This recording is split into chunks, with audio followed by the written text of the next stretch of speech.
Nathan, you remember Bukum Banku and IT Powers? Yeah.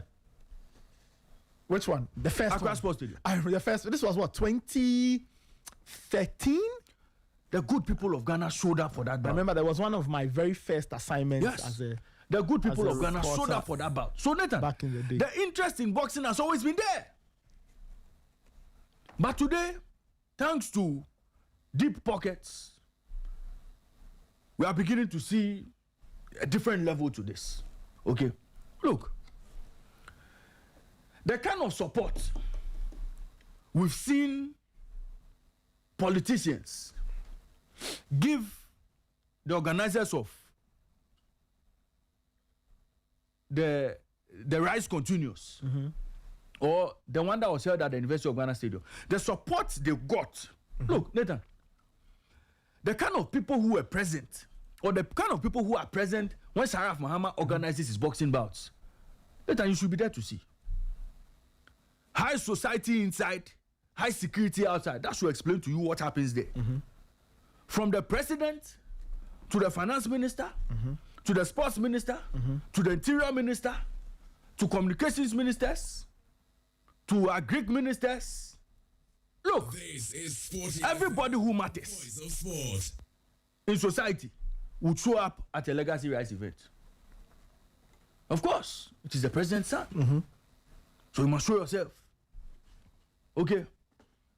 You must show yourself. Yes, the president's son. But you see, it is nice that they all show up. It is nice that CEOs of state institutions show up to support Legacy Rise. I am hoping that when PKO Boxing also call on them, they show up. When Bishop, and our good friend Alex Ntiamo and Co, when they organize their boxing promotions and they invite them, I hope they show up to show the same level of support for the good people of Ghana to know that yes, boxing is on their heart. I am hoping to. But Nathan, beyond what we saw in the ring on Saturday, on Friday to Saturday, right? There are very, very important lessons anybody who was there must speak. The boxers they saw in the ring did not just appear there. Okay?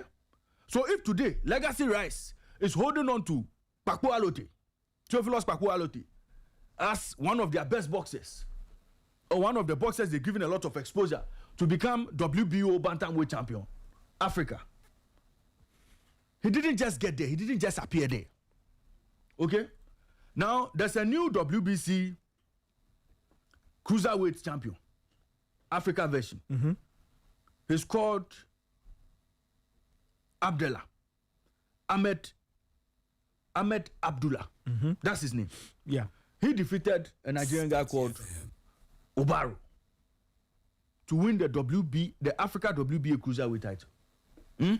Nathan, that boy did not suddenly appear there. This young man they are using to battle the boy from London. What's his name? Freezy McBones.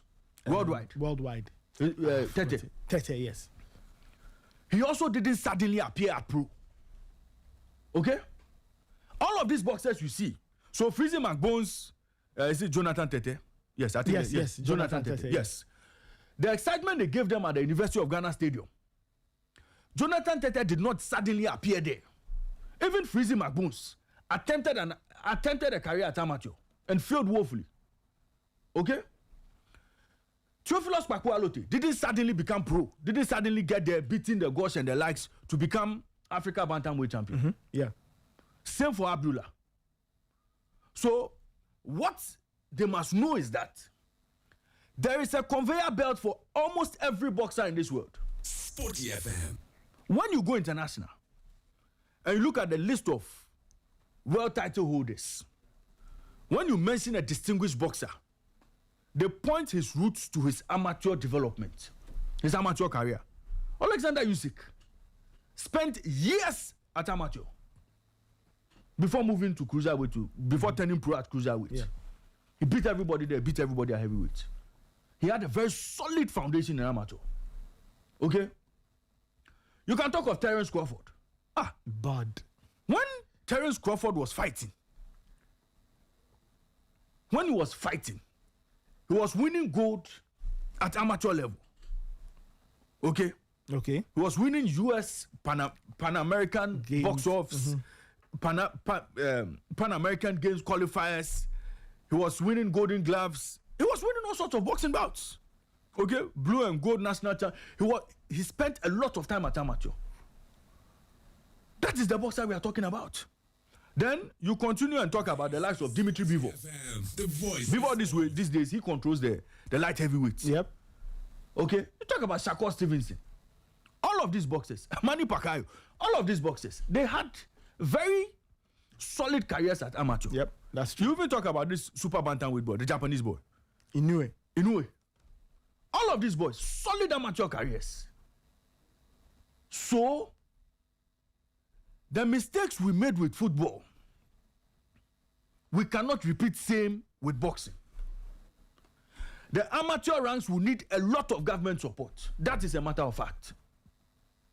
So when we are seeing government officials mass up around the ring in VIP sports, sipping on some good champagne and some good wine and some good cognac and some good labels, surrounded by pretty damsels, when they are enjoying ringside at events like this, they must know that there's a conveyor belt somewhere that is broken. Yeah. Today, as we speak, this morning, let us go to Accra Sports Stadium. The amateur box, the Black Bombers are getting ready. Black Bombers are getting ready for Commonwealth Games. And when they finish, go and look at them. They are drinking oats and Tom Brown and things.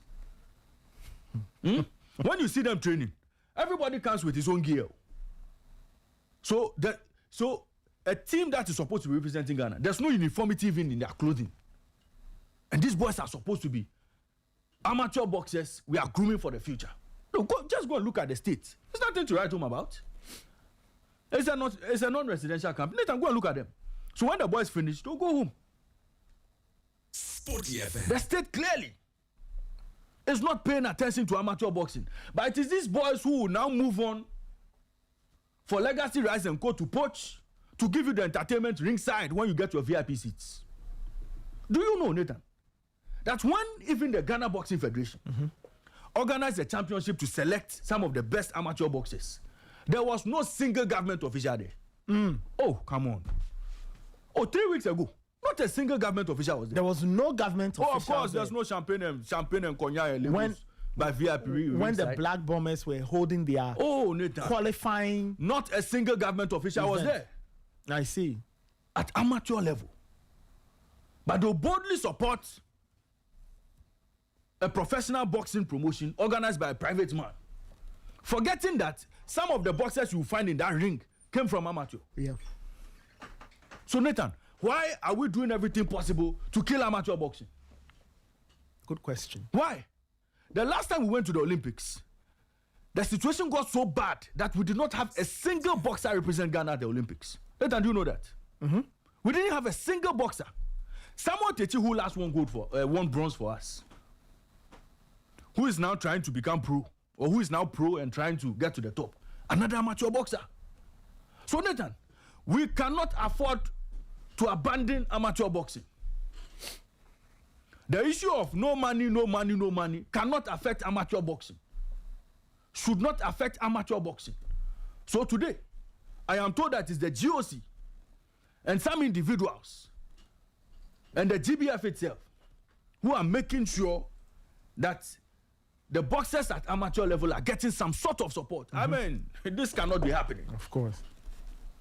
This cannot be happening. And in fact, do you know that the championship they organized, they did not receive a penny from the state?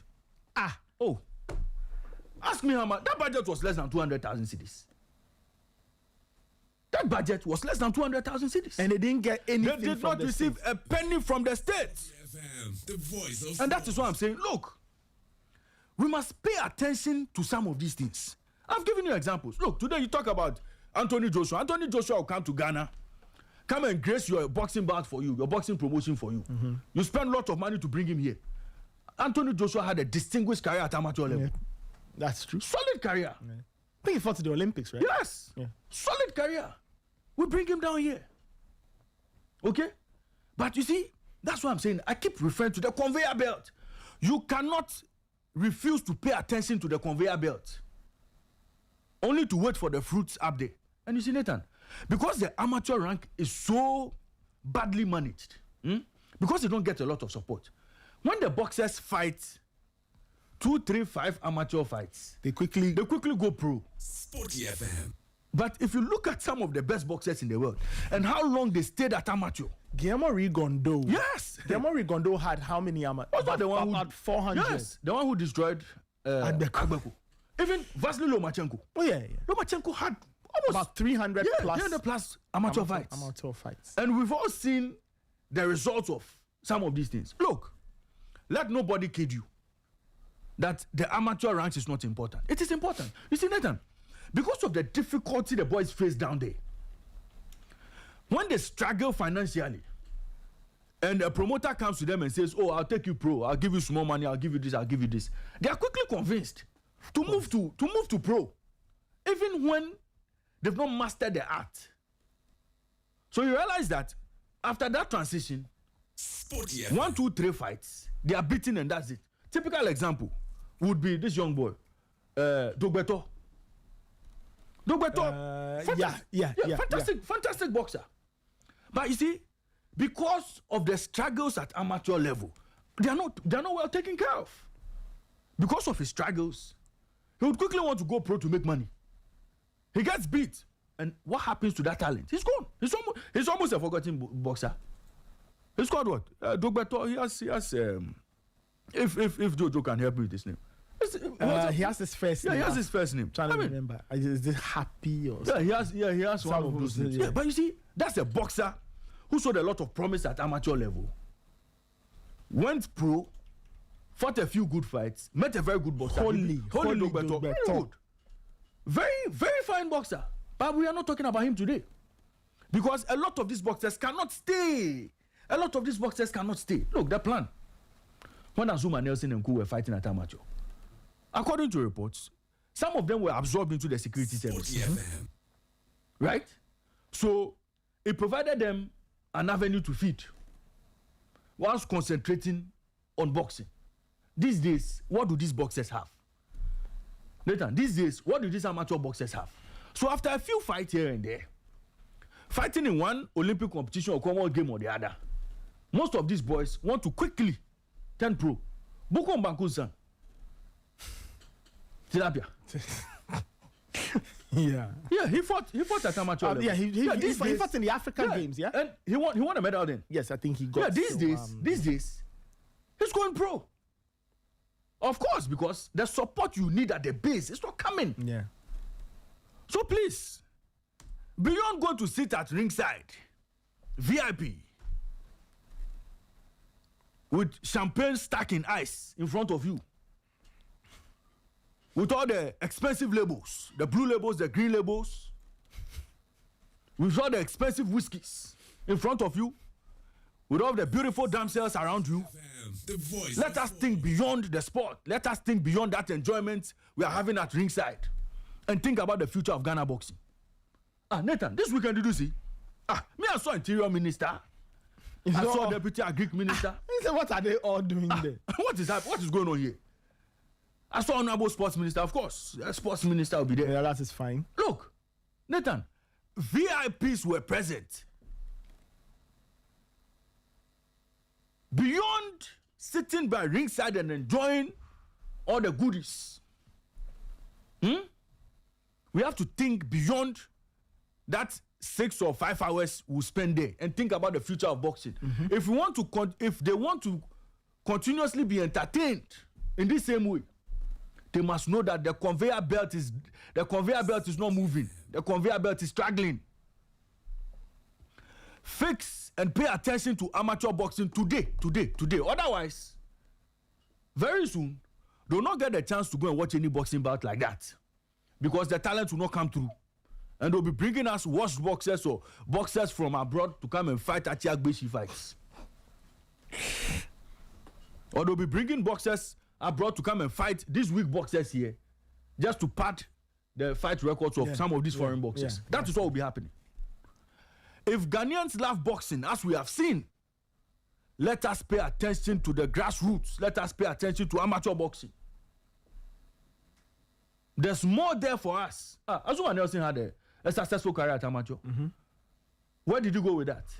He became a world champion. He became world champion. Same for Ikwati. Same for Kunedu and the likes.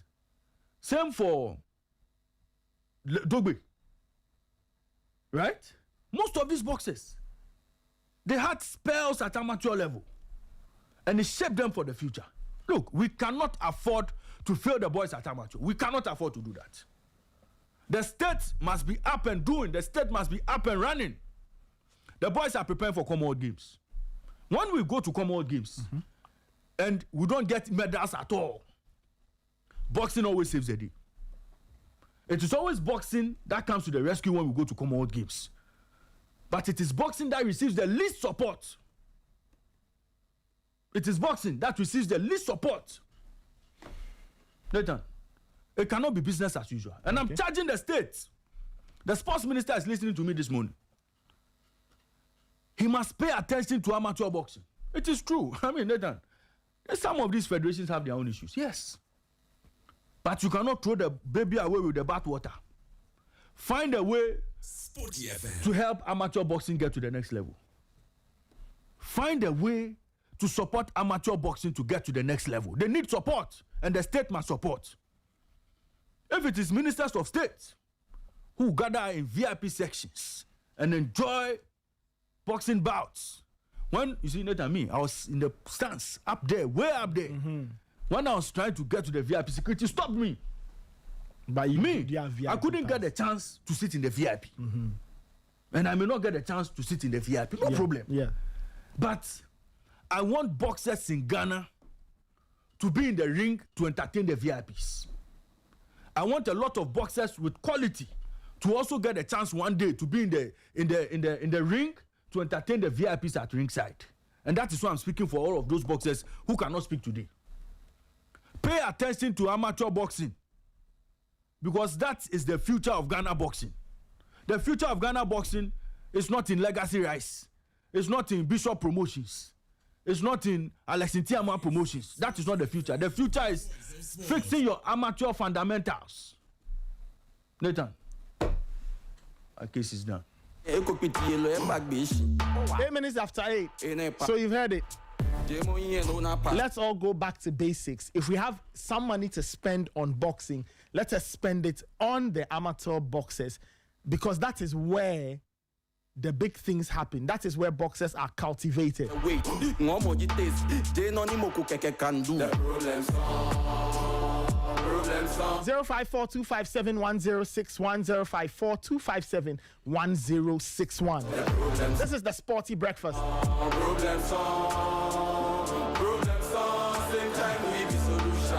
I even left one. I take Powers Productions. That is not the future of boxing. You know he has a Yes, I know. He has a boxing. That is not the future is helping these boys find their feet. Yeah. I mean, it's very, very important. It's very, very, very, very important. Sorting things out at the amateur level. It's like in football, the way we have not paid attention to developing young players. I mean, the players won't drop from the sky. Boxers will not drop from the sky. Nobody gets up and goes pro. No. Nobody gets up and goes pro. So we'll have to do a lot of work at the amateur level. Get them to train properly so that we can produce world beaters. You were mentioning names. I was just checking some of the records. Yeah. Vasyl Lomachenko had almost 400 amateur bouts. Yeah. I'm just counting. Usyk did about 315 thereabouts. There was even this guy, So Better BF. 396. Better BF. Yes, 396. So he did but let's say about 397, because he won 396 and lost one. Yeah. So almost 400. Yeah. Guillermo Rigondo, the same. Yeah. Alexander Usyk, the same. So this Russian guy, Better BF, I think he lost to Bivol. Yeah. Yeah, Better BF also has a crazy amateur record. I mean, he did an estimate. He won about 295 amateur bouts and lost 5. Atu Better BF, the Russian guy. So, I mean, there are results to show for the hard work down there. Of course. So why? So we are just waiting. We are just waiting for. Crawford did 70. Yeah, Crawford. Amateur bouts. But, you know, the numbers are there. So George Foreman and the likes. so they've been taking it back. We have been talking about George Foreman at amateur level. Look, all the great boxers were cooked and baked. Yes, great amateur record. Fought in the Commonwealth Games. So we cannot afford to ignore amateur. When was the last time, Nathan? When was the last time we had a boxing world champion here? World champion boxing. It's been a very long time. So we've taken steps backwards. We've taken steps back. And it's almost as if we've still forgotten that there's an amateur. So when we see boxing events organized like this, we think, oh yes, we have the men. But they're struggling. There are issues. Worldwide was an amateur boxer. Yeah. Then he went pro, obviously because he couldn't stay in there for long. So you see, Nathan, so beyond even making sure these boys are okay, we are not even finding a way to keep them there for long to get better training. You understand? To understand the craft very well. Why is it very difficult to beat Usyk? Usyk is a very difficult boxer to beat. Why so? The voice of it's because his fundamentals are sound. So let's fix it. So the call this morning is for the state to invest in boxing and fix the sport. You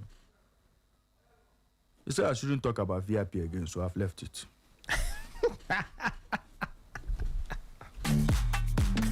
Anyway, 12 minutes after 8. This is still the Sporty Breakfast. You can send in your comments. On a different tangent, slightly related though. I just want to say something to the organizers of sports events out there. You see, when you are putting your events together, remember that the stories that you want told, those stories will be told by the sports reporters and the journalists. You understand? So don't organize a program and then you hand all the accreditations to the bloggers. Look, I have nothing against the bloggers. Yeah. They have the right to be there, but they will not tell you the sporting story. Right? They'll not tell you. As for them, they are there to see who is there. Who is there? Who came? Shatawale was there. Sarkodie was there. Stoneboy. Minister was there. Check out Shatawale's nice car that he brought to the... Those are the things the bloggers will cover. But they will not tell you who won what. They will not tell you Obaro and Abdullah. Yes. Were in a cruiserweight battle. They won't tell you that. So when you are putting your events together, remember that there are two sides of your event. There's the entertainment side, but there's the sporting side, and that is why you are doing the event. That is true. So don't do an event and now media or sports media is struggling to get accreditation, and then you think of them last. You don't have accreditation for them. They want to enter. Bodyguards are heckling and beating them, saying they don't know them. And then when you finish, when the event doesn't get traction, you are now calling Raymond, calling me, calling Gary and Immortal that, oh, can you make noise about our event? We won't make noise about any event. You didn't invite us to come and cover. We won't come and we won't do anything for you. So when you are putting your events together, remember that the sports events or the sporting event needs a sports reporter to report. Yes. I hope I've made myself clear. Nathan, you have... Remember that the sporting event needs a sports journalist to come and cover and write about it and talk about it and tweet about it and post about it. And give you the effect. And give you the effect you want. Because I don't think you spend money to put together a boxing promotion for all the stories around the promotion to be check out Shatawale's Rolls Royce or somebody's car or some lady sitting in the stand. No. Check out the lady sitting by our minister. I don't think that is why you put the event together. You put that event together because you want the sports story out. You want people to know that Worldwide fought. He fought Freezy Mark Bones. Yes. This is what happened. Theophilus Tato Alote fought. This is what happened. That is the story you want. As for the extras and the sides, fine. Those ones will take care of themselves because that's what the bloggers will do. And you see, Nathan, we watch international bouts just this weekend. It was Fury coming from retirement to fight Makhmudov. Yeah. We all saw what happened. Yes, the story was Fury came to fight. That is the story. The story after the bout again was Fury going after Anthony Joshua. That was the story. That's the story. Not when Rooney watching the bout. That's what we know. Who cares about? Yeah. Not Lewis Hamilton in the stands. No. The story will travel because the sports portals will carry the story. The sports media houses will talk about the main thing because that's what you want. I've never heard a football competition being organized and then you tell the organizer, which story do you want out of it? Oh, I want the story to be the people who came. Who cares? So event organizers. This weekend, it was heavy on the Mahama family. So the bloggers, this is Mahama's daughter, this is Mahama's son. Oh, everything, every part. See, so now we even forgot about the boxing and the boxes. The event organizers, be very serious with how you organize your event. Like, for example, the World Cup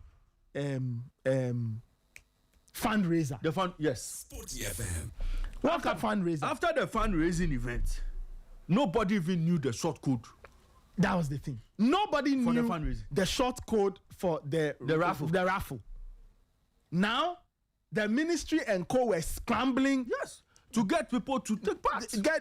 Getting people, you are there and they are sending you a message. Oh, we want 5 minutes on your show. We want 10 minutes on your show. But the bloggers have taken the money. They are gone. Meanwhile, the people you've paid them. They are gone, and your event didn't go anywhere. You see, after the launch, they talk about all the talk centered around Shatta and Stone, and they had to shake hands. Those stories are good, but you see, they are good for the entertainment side. When you put a sports event together, it is a sporting event to start with.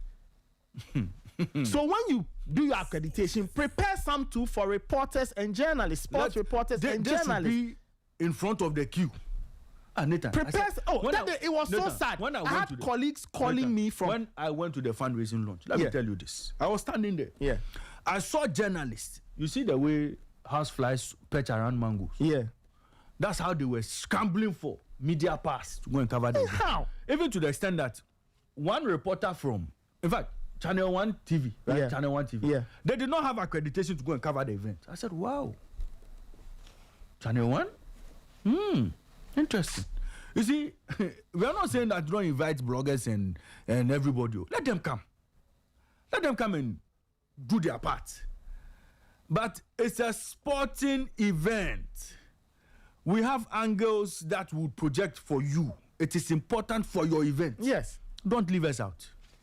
Don't leave the sport. We don't have to beg for accreditation to attend some of these events. For security men to be heckling us, pushing us all over the place. No. Over the weekend, I was, when you were talking about that, and Nathan, we don't want your money. We don't. No journalist wants anybody's money. No, we don't want anybody's money. He's a news finder. He's going to look for news. We want news. That is our work. We are paid. He doesn't want your money. We are paid, so we'll come and we'll come and cover because it is our job. It's our job. So have you ever seen me? When you see me at an entertainment event, I'm a consumer. Yes. I go there to watch my favorite rapper do a show, and I'm there as a consumer. I will not be there to report because it's not my job to report on entertainment. That's why the entertainment reporters are there. It's the same way when we have a sporting event. I don't expect to see an entertainment journalist there looking for news because it's not his area. He will come and enjoy the sports event because the person is a sports fan. That's true. So when you prepare the event, when you put it together, remember that, sports reporters will come. Prepare accreditation for them. Yes. So they can do their work. So they don't have to be fighting bouncers and bodyguards. It's absolutely needless. Like I go to cover a sports event and then the bouncer won't let me in. Yeah. Yeah, because but where's your accreditation? Where's your accreditation? You want to go in? Where's your accreditation? So the event organizers, if you are doing a sporting event, please give the sporting media accreditation. Give them accreditation so they can come and do the work. If you don't give them accreditation and the story dies, don't call me. Don't call Raymond. Don't call Immortal or Gary and be begging backdoor that you want 10 minutes to come and talk about your event. We won't mind you. Thank you very much. Day 20. This is the Sporty Breakfast. FC is loud. But FC, I mean, yes. It makes sense. It makes absolute sense. Imagine like a Ghana Premier League game, right? And then the GFA will take the accreditation and then give the accreditations to bloggers. And then the sports reporters who are supposed to do the reporting, you won't give them accreditation. So which story do you want out? That's the thing. Which story part do you want out? Oh, let's not do some of these things. And over the weekend on social, some people were arguing with me that we don't cover what? We don't cover some of these things. Are you serious? We don't cover what? Ghanaian journalists don't like going to boxing events. Are you serious? Do you know the number of boxing events I've covered in my life? The amount of boxing events Ray is covered. The amount of boxing events other journalists have covered. They are dedicated boxing reporters in Ghana. So many of them. Prince Donu, many others who dedicate their time and life to the sport. And yet when you do a boxing event, they can't get into cover. Are you serious? Nathan, tell the event organizers that the journalists, it's not their money they want to. Journalists won't come and take your money. We don't want your money. Give us accreditation. We'll come and report. Just give us access. We'll come and do our work. The effect you want is only sports journalists who can give you that effect. Nathan, there are events when you go and say, oh, why are you not bringing sports journalists? Oh, our budget. Who says we are interested in your budget? Nobody wants your money. Just give us accreditation. Make the accreditation. Open a portal. We'll all apply. We'll get we don't need your money. We are there to do our work. We'll do the work and go home. And then say we don't have budget for sports. You don't have budget for so how do you want the story to go out? See, because they pay influencers a lot of money. Mm-hmm. You see, so they think that they would have to pay us too. Ray. But they've forgotten that it is our work. Yeah, it is our work. So if you're having a boxing event, I'll show up. Ray will show up. I'll send Kofi Te. I'll send anybody if I can't make it to cover. Because in the end, we have to put the news. We need the news. We need the news. You don't need it. We need it. It is your event. That's why I'm saying that. You see, the question I asked, and you asked a good question over the weekend. So the organizers, when they sit down and check the media reportage of their own event, are they happy? This morning, I opened 3 different Ghanaian portals. Only one reported on the... And there are only 2 stories from the boxing bouts. 2 stories. Obviously, Papualote. And then Abdullah.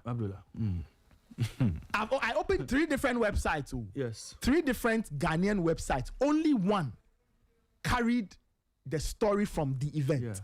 Yeah. And there are 2 stories. But the one that you see trending is the guy, the Netherlands guy, dancing kakalika in the ring. What's his name? Jesli Vargas. Yes.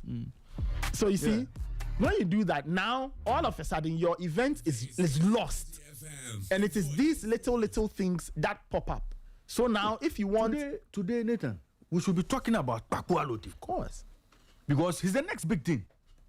But see, all of that is drowned in. It's been drowned in the kakalika dance and who came, who didn't come. We've all forgotten about the show he put up in the ring, you know. But, well... And then, in the end, then it's the media that gets blamed. The same sports media you don't give access to cover your event. You come back and tell us that we are football journalists. We only pay attention to football. But football gives us access. Football. Nathan. Ghana we complain about that, but they give us access anyway. The GFA prints accreditation. So when you get the accreditation, it's for the entire season. Yes. All of us here can go to a Ghana Premier League game. Even if I don't have accreditation, I can buy a ticket and enter. Yes. Once I have a press pass, you're done. I can enter. I can enter the post-match media center.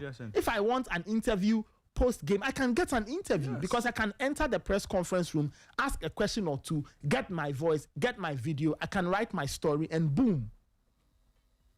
Well, let's get the balance right. Event organizers, let's get the balance especially right. The non-football event organizers, the non-football sports event organizers, please get the balance right.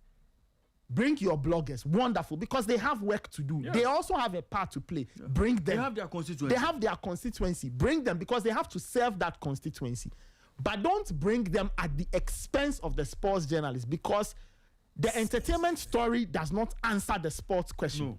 The entertainment story does not feed the sports populace or the sports public. The sports public wants to read sports stories. So get accreditation or invite sports journalists too, so that the sporting public can hear the sporting story.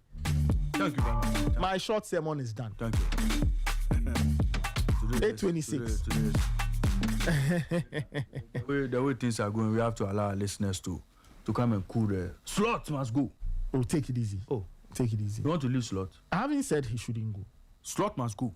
And that's for Hansi Flick. And here at the end of this season, they'll advise themselves. Oh, why are they going to advise themselves? That was. There's a new president coming in, right? There's a new president coming in. But I doubt Hansi Flick will survive. Did Laporta not win? Yes. Laporta is. But Laporta is the new president. Laporta is the new president. So he stepped aside. So you are saying that the election and come back. So you are saying, hold on. So you are saying that you are saying that Laporta will take a decision on Flick. Was this high line and a lot of Barca's problem. Risk and reward. Risk and reward. You have to risk it. So when you meet coaches like Simeone, they'll find a way to stifle your game plan. But the back line led to the Lookman goal. Really, just two passes, and then the back line. You see? Yeah. How many times haven't Barca gone through this? But you live and die by the high line. You die like me. Anyway, 8:27. Let's open the phone lines. Let's take some calls. 054 257 1061. 054 257 1061. We are still expecting our friends from the IOM. We want to have a conversation on trafficking of sportsmen, athletes, and all of that. I think we have a call on the line. Hello, Master Nathan. Yes. Good morning. Yes, good morning. What's your name and where are you calling from, please? Aviator Pilot from Satellite. Charlie, this name always cracks me. Anyway, Aviator Pilot, please go ahead. Greetings to Raymond. Yeah, Raymond is here. May the good Lord bless the entire Sports FM workers for the great job you are doing for Mother Ghana. Thank you. May God bless you too. Yeah, this morning I'm only coming to make a request. I wish one day you will bring into studio any of the, let's say, the sports minister or the FA president for question and answer. Okay. Yes. I'm praying that a day will come like that. Oh, okay. We'll see. As for the sports minister, that is not too much of a complex job. Sporty FM. It is the GFA. It's the GFA president that is the mystery. Okay. So try and do that for us. Okay, no problem. We'll bring the sports minister. And as for this money, you see, Ghana, at times we don't know what we want to. Like, how can you call you like put a sports event up and you call a blogger or entertainment journalist to come and do a report on it? How can that one be possible? For me, like this, I don't follow any blogger. First, I used to listen to some sports like station B, them they do sports. But at the moment, I found this station like said throughout it be sports news, like everything is about sports. Then I switched to this Sporting FM, and since last year June up to now, this is the station I'll be listening to because I love to hear more about sports. So if you really invite sport journalists or any of journalists that will report on into sports, and you call a blogger to come and have how can I get that feed? How can I get that feed? So are we also not part of Ghana? So So will Shatawale organize an event and call you to come and have a report about it? No, he clearly he won't call me. Please, the requests are made. We are waiting for updates. Okay, all right. Thank you for your call. 8:30. Let's take a couple more calls. And then we'll get into our interview with our friends from the IOM. They're already seated. All right, let me take this caller. Hello. Hello, good morning, Nathan. Yes, good morning. My name is Solomon Kolofon, one of your regular listeners. All right, please go ahead. This morning I'm confused. Can you help me with these answers?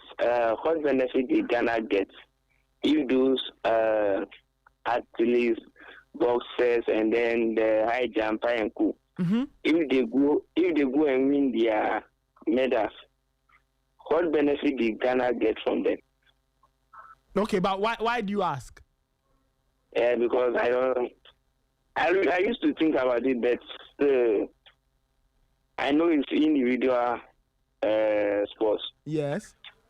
Or like football that Ghana invests in it. And then we invest in football most. And I know if Ghana won any trophies, some of the money comes to the government. Yeah. Damn right. Mm-hmm.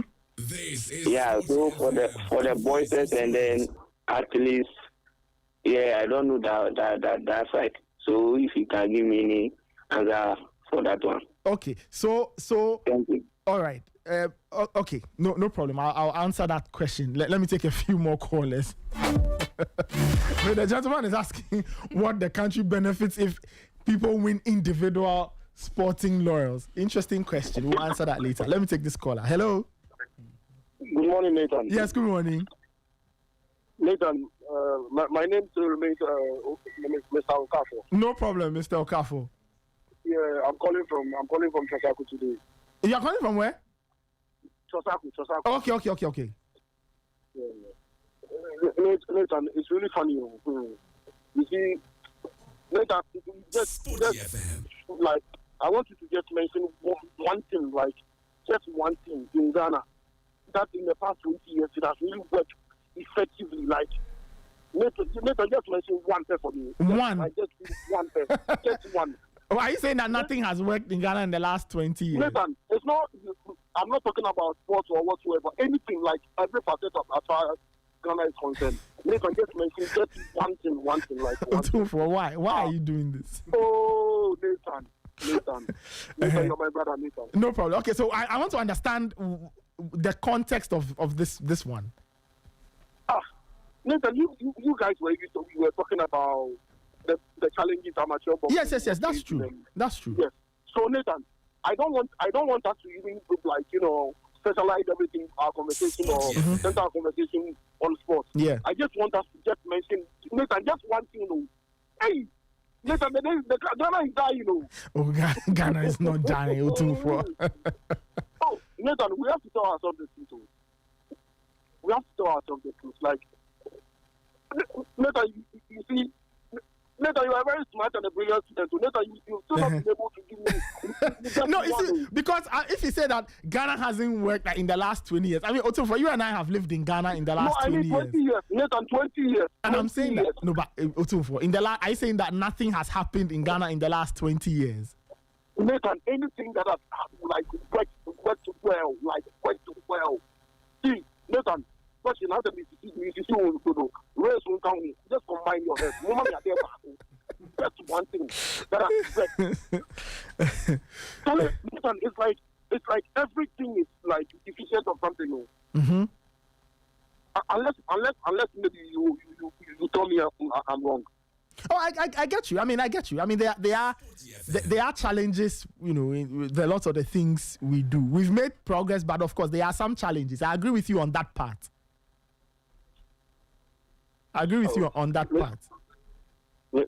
God forgive us. May God forgive us because, posterity will surely judge us and the next generation will not forgive us. They will not forgive us. Hey. So all like Ray Riding said, me and let's not a book cognac, papa. Yeah, and then we are gone. Yeah. They are gone and without thinking about how everything started off. And funny enough, listen, you see with boxing, with boxing, I equally like boxing like the way I like football. Yeah. You see, Nathan, boxing, for a boxer to become like a proper boxer, Nathan, you need not less than 200 amateur fighters.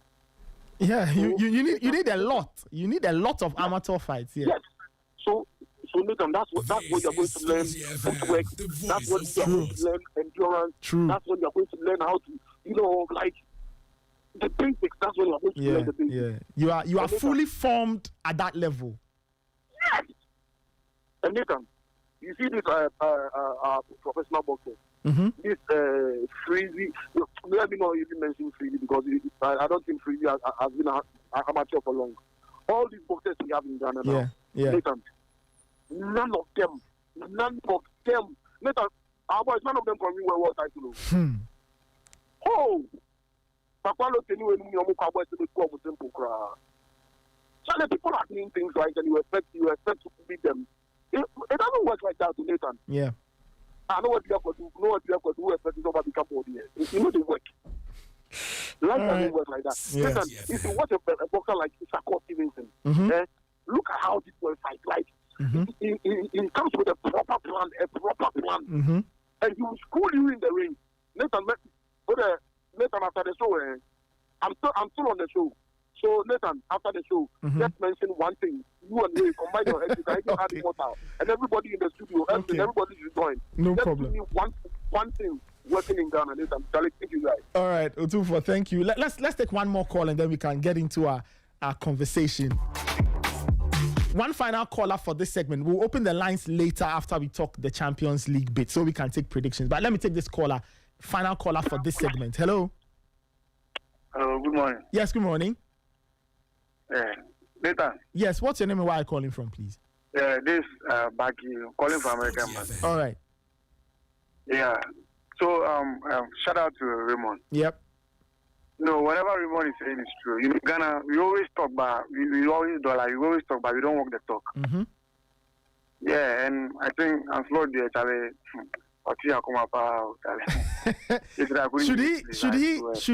Should Liverpool end their relationship with him, or you would give him one more season? Oh, I think so. I think he has to go because the guy, I really don't trust him. You don't trust him, man. Like, I don't know what, I don't even know how to even describe it. He's always playing players out of positions. I don't know. Last time when I watched, what do you call it? Our previous match, I saw Thomas White playing a right back, Frimpong playing at the wings. What is he doing? I don't understand. Charlie,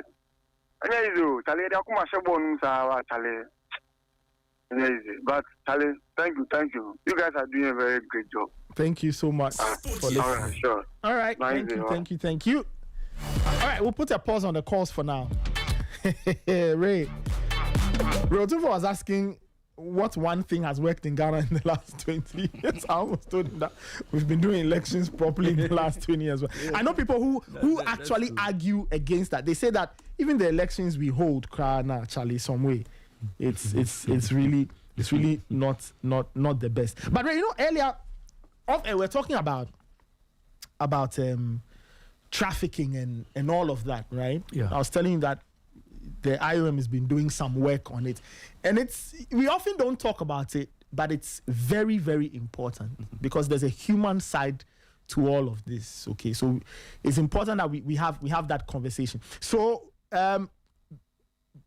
due to that, or in light of that, we've been joined by our very good friends from the IOM and some people from the ministry and a development consultant. So I have Eric Akumeni. Eric Akumeni is project coordinator, IOM. Eric, good morning. Good morning, Nathan. How are you doing? Very well, thank you. All right. We also have Horen Kwashiga, director of sports at the Ministry of Sports and Recreation. Horen, good morning.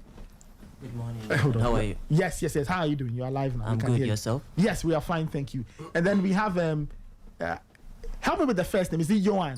Joha. Joha. Okay, Joha Brima. Joha Brima is a development consultant. Joha, thank you so much for joining us. Welcome to Sporty FM. Thank you so much, Nathan. Glad to be here. Thank you once again. Eric, let me start off with you. I know that the IOM has been doing some work. I mean, broadly, your work concerns itself with movement of people, migration and all. Recently, you wanted to do a deeper dive into trafficking amongst athletes or in the area of sports. Can you just tell us why you decided to even do this research, right? Get into trafficking in terms of athletes and all, and what you found? Thank you very much, Nathan. Good morning to our listeners. I would want to say that IOM is the UN-related migration agency. We've been in Ghana since 1988, and our work principally, as rightly said, focuses on migration management. And we've been working with the government to effectively manage migration. Yeah.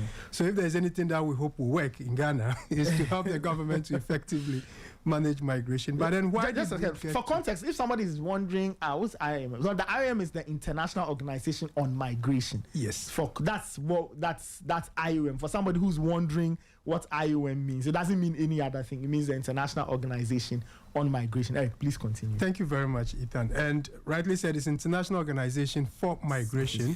And our aim principle is to promote safe, orderly and regular migration. Okay. So that we see there is an interface between migration and sports. Okay. And if you ask why we got into this business of trying to understand trafficking in the arena of sports, basically we see that migration or sports could be an avenue for people to migrate. Okay. And whilst that is good, we also see that there are some people who would want to see the bad side and therefore would want to use sports as a very, bad reason to migrate. Okay. And this is when we come into the conversation around trafficking. Okay. IOM last year had a distress call somewhere from Mongolia. Okay, and Mongolia. That's Eastern Asia. Eastern Asia. And then we were introduced to two Ghanaian footballers who had moved for trials. And it was two Ghanaian footballers? Yes, and it was through an Mongolia. agent. It was through an agent, and then realized that they did not succeed with the trials. Okay. And then the agent just left them, and then they were stranded. And for many days, they were left to fend for themselves and try to live all kinds of lives on the streets. So they approached IOM office in Mongolia, and then we were put in touch and realized that it's been a case where people had been kind of misled or defrauded in a certain way and then left to their own fate. And so we helped them to come back. We did an interview and realized that it's a case that has been rampant, it's been happening, but we didn't have the evidence. We also had a distress call sometime around the same time from South Africa, where some Ghanaians had been left, a group of footballers had been left stranded. And even in recent time, we heard also of a Senegalese footballer who came in to Kumasi to try his luck and got involved, and then he died. So we see these issues happening, but the question is, where is the evidence? Most of them are in the arena of national security. We don't have the details. So in coordination with the Ministry of Sports, we kind of say, okay, can we do a baseline? Can we do an assessment to really understand the nexus between sports and trafficking? And to our amazing surprise, we really found that these things are happening. Sports is well regulated, but there seems to be some loopholes in terms of the strengthening of the governance to make sure that sports becomes an avenue for people realizing their aspirations and not a means for exploitation. And so if you ask why we got into this conversation around sports and trafficking, this basically is the motivation for IOM. Wow, that's some of the I mean, I'm just trying to wrap my mind around being a young footballer and you are stranded in Mongolia. You don't speak the language, you don't understand anything. Harry, let me bring you in. You are director of sports at the Ministry of Sports and Recreation. How was the reception like when IOM reached out to say, look, we want to look into the, as a ministry, had you heard of any of these experiences, in terms of trafficking people who were stranded, athletes, sportsmen here and there? And how was the relationship or the working relationship between you and IOM to get this research together? Thank you very much. Thank you for your question, and then thank you to the listeners. So, like Eric mentioned, we had been receiving security reports about either people who have been stranded or in some particular cases, some foreign individuals who come in and lure our young men and sometimes women on the basis of promises of sporting contracts outside, and then they get abandoned if it doesn't work out. In some cases, the promises are just a ruse to get them out there for other trafficking offenses. And we know that, like you mentioned, we have a good structure in Ghana and even in government for working abroad. There is actually a whole process for people who want to exit the country to go and work outside, which ensures their safety. There's a whole process you go through, especially with the Labor Department. And we know that... and that will include sportsmen and women, right? Yes. Any work outside of the country, there's the labor law provides for a procedure where the Labor Department ensures that the Ghanaian is going to work under what we call decent conditions. And in the case, and even provides for some resources that in the case of any unfortunate eventualities, there are those resources to repatriate them safely back to the country. But we notice that a lot of athletes are out of this system when it comes to their working abroad arrangements. So looking at this and also the incidences that we've been hearing, we started a conversation with IOM. In fact, this conversation started years ago before the project actually came, because we had a whole lot of back and forth and technical discussions to have. So we are looking at it even holistically, because until 2025, it was Ministry of Youth and Sports. So we are looking at both youth and sporting issues and migration within those two circles with IOM before the realignment. So because of all of these incidences and how government wants to make sure that we protect our young people, especially athletes, right, when they travel out of the country to pursue their sporting careers, that's where we strengthen our relationship with IOM, and that birthed the project to at least, like Eric mentioned, provide a baseline study that would inform other policy and program decisions going forward on the issue. Interesting. Let me bring in Joha Brahma. He's a development consultant. Joha, what was your role in all of this? I mean, IOM, yes, I understand. Sports Ministry, yes, but what role did you play in also getting this baseline survey or, assessment or investigation done? Right. Thank you for the question. Clearly, my role came in after IOM and the ministry have spoken at length. But just before I go on, let me take a step back for us to look at what the whole trafficking is. Trafficking by nature is a criminal activity. And if you are using it by itself, it can refer to all manner of things. You can have human trafficking, armed trafficking, drug trafficking. But clearly, since we are speaking about sports and human beings, so this is referring to human trafficking. And human trafficking does not exist in a vacuum. It is clearly defined under both international law and national law.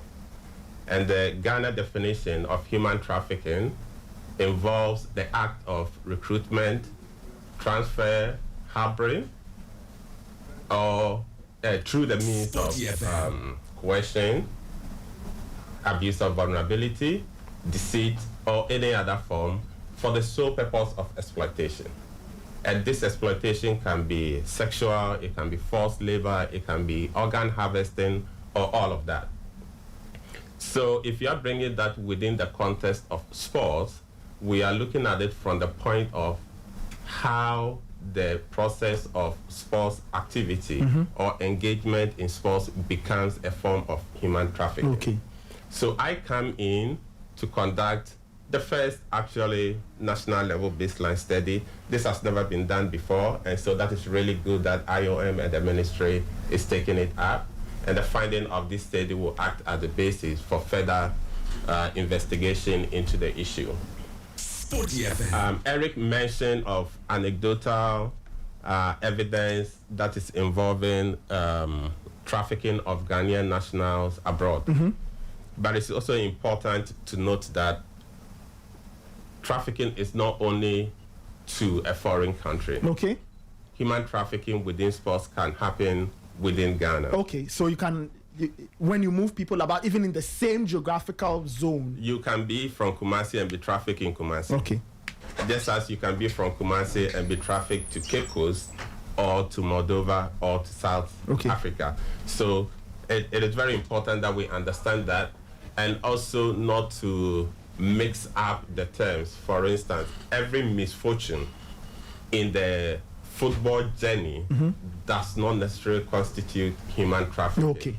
Although it may be a form of exploitation, it might not be human trafficking. So this study sort of set out to try to understand both the regular migration pathways, irregular migration pathways, the stakeholders that are involved in it, and what the dynamics are broadly. So that's where I come in. So that's where you come in. Yes. Quite interesting. Eric, let me come back to you. So the survey is done. What are some of the big takeaways? What are some of the big ticket headlines, or the big headlines from what you uncovered or discovered as you did this survey? Yeah, thank you very much, Nathan. And through the work that Joha did, 96% of the respondents that were surveyed, and these were people selected from academies, from community sports, from various football associations, from recruitment agents, football agents that are involved.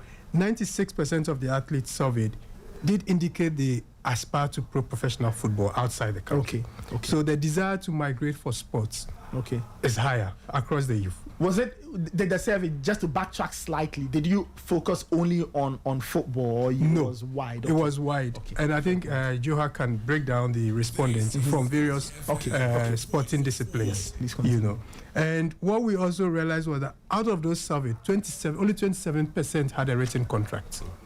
27% of the respondents had a written contract between themselves and either the sporting, the football organization or the sporting organization that they are engaged with. Wow. You know, so that also creates room for some form of exploitation that could happen. There are some narratives that we captured through interviews, qualitative interviews that were done. And you had instances where particularly women that were in football were exposed, to their coaches, in terms of times they have to be alone with their coaches with no other third person around. So all of those are also very critical issues that needs to be looked at. We also noticed that 1 in 3 athletes had received an overseas offer. Those 1 in 3? Yes. So every 3 you spoke to, one of them did confirm that somebody from outside or some entity from outside had reached out to them. Yes, but then this involved large payments of money. So either we want you to come, but you need to give out this for these processes to happen. You know. So, and for us at IOM, we see that there are opportunities, but opportunities shouldn't come with demands like that. It should be based on the level of your talent, the quality that you possess. You know. Then also interesting, you realize that there are gendered dimensions. So the women athletes that were interviewed had a different level of exposure when it comes to exploitation compared to the male athletes. Wow. You know. I see. And then also, as Joha did explain, trafficking may not really just be with the athletes. It may also be with workers who work around major sporting events.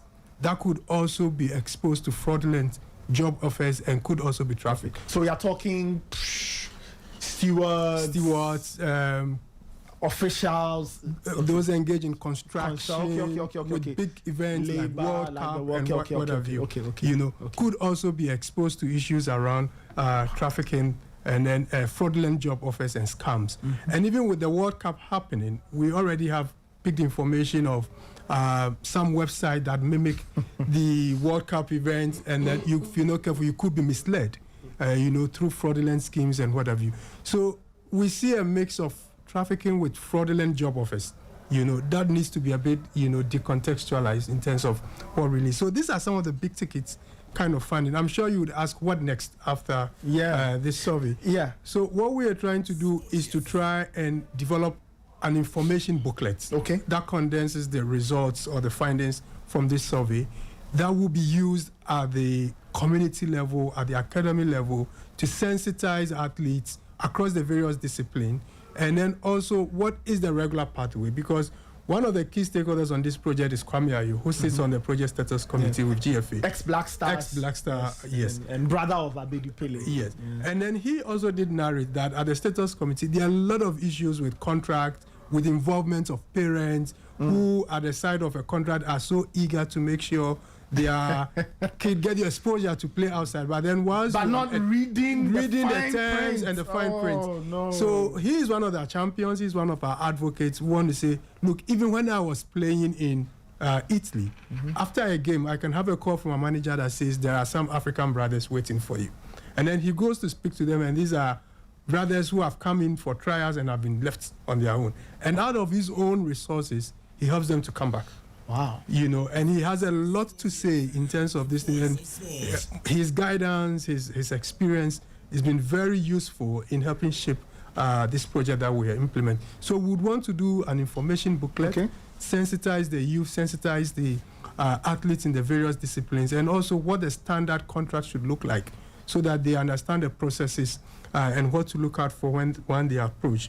And then we also look to provide training and capacity building for key government officials so they can understand the nexus between sports and trafficking.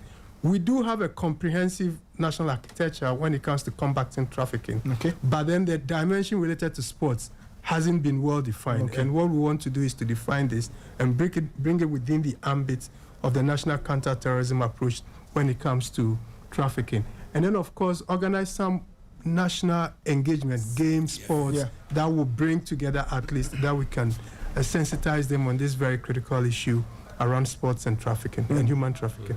Wonderful. All right, so from the ministry's perspective, what's next? Some of these findings are really interesting, not from a positive angle, but like they are really startling, and they set the mind to think about what does the ministry plan to do with all this information that I'm sure you may have known portions of, but at least now you have a fuller picture. What's next for the ministry? What do you want to do with the findings from this baseline survey? Thank you, Nathan. So there's a lot, and I'm not sure I'll be able to cover all of it. Yeah, I mean, you can just mention a couple. But for example, some of the outcomes that Eric mentioned regarding the contracts. We know that sports is work. And we also know that when it comes to the world of work, there are laws pertaining to the right age at which a person can work, and then the conditions under which a person should work. So one of the questions is, so our athletes and other professionals in the sports space, how are they being treated as far as the law is concerned when it comes to their work? Because most people go in there, in fact, all people go in there to build a career in there, whether it is on the pitch or those who are around the athletes, making sure that they are able to excel.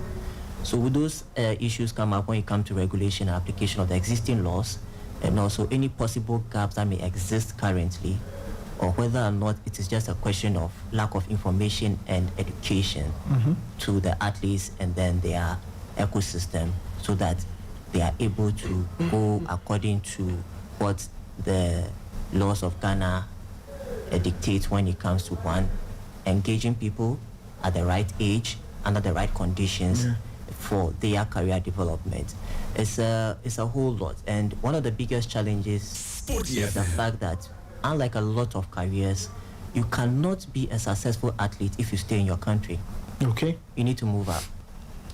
So unlike a lot of course, provided that the country's economic settings, you get it, so provided the right environment. Even despite the economic settings, like, you cannot be an athlete worth your salt if you are not taking part in international competition. Of course, that is true. You can be a doctor and work in Accra all your life and be successful. You can be a teacher and teach in but being an athlete, I agree with you. I thought you were talking about like moving out, but I agree with you on the competition part, 110%. So for us, we have to look at all this dynamics when we are looking at the issue. So it has become a global issue, and we at the ministry, there's a whole lot of reform going, as I'm sure you've heard our minister point out, to look at sports not just as a social enterprise, but a business and a contributor to the economy of the nation, also as an international diplomatic tool.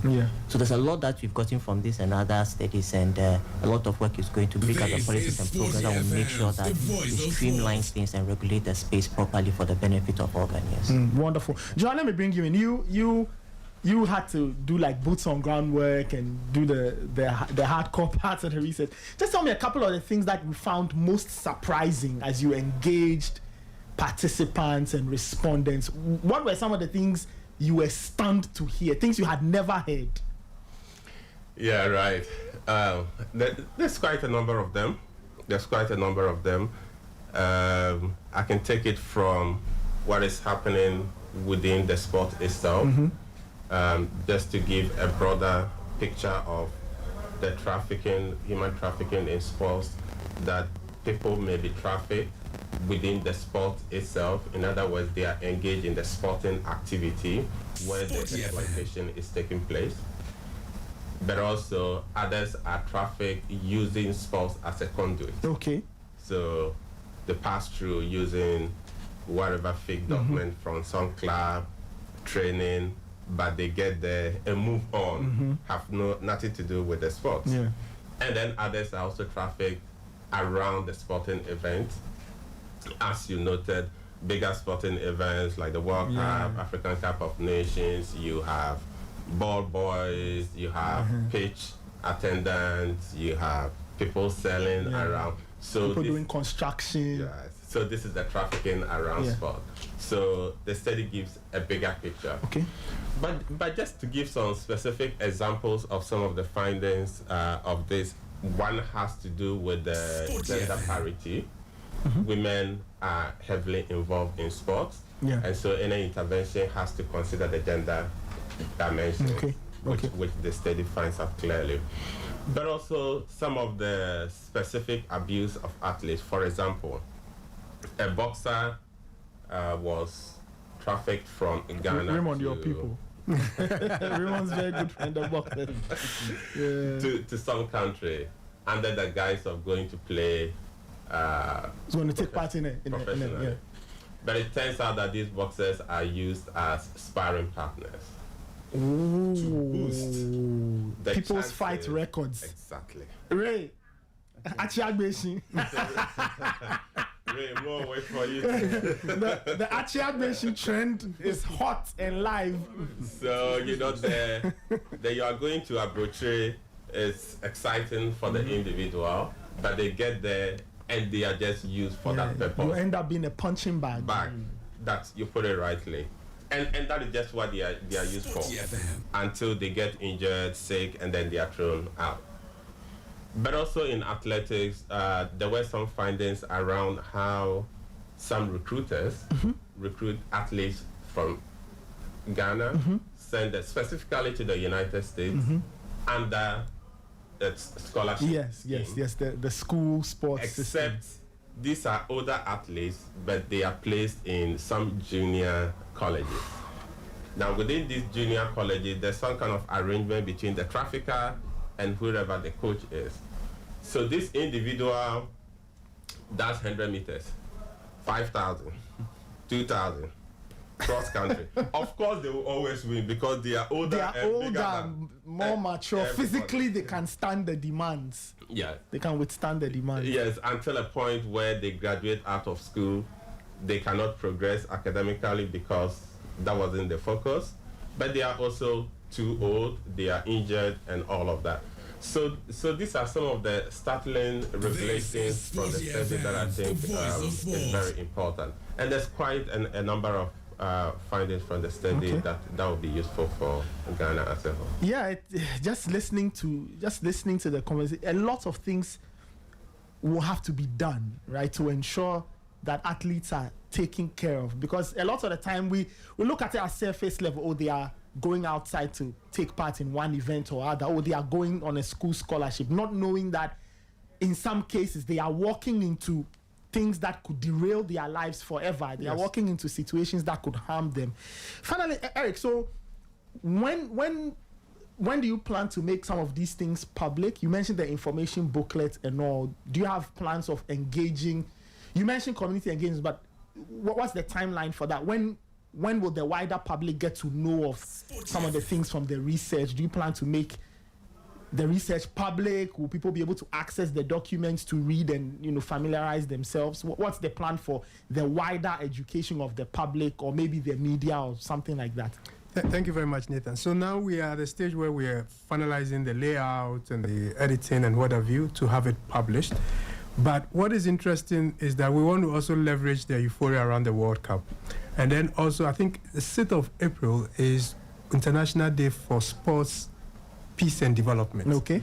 And 6th April, then that one is gone. It's gone. Yeah. But we had planned something around that time, but we couldn't have it on the 6th of April because we're coordinating with a lot of interesting stakeholders with the 3 World Cup hosting nations. Yes. So what we had agreed on was that on the 16th of April, which is this Thursday, we will be having a national dialogue on sports and human trafficking at the University of Ghana. Okay.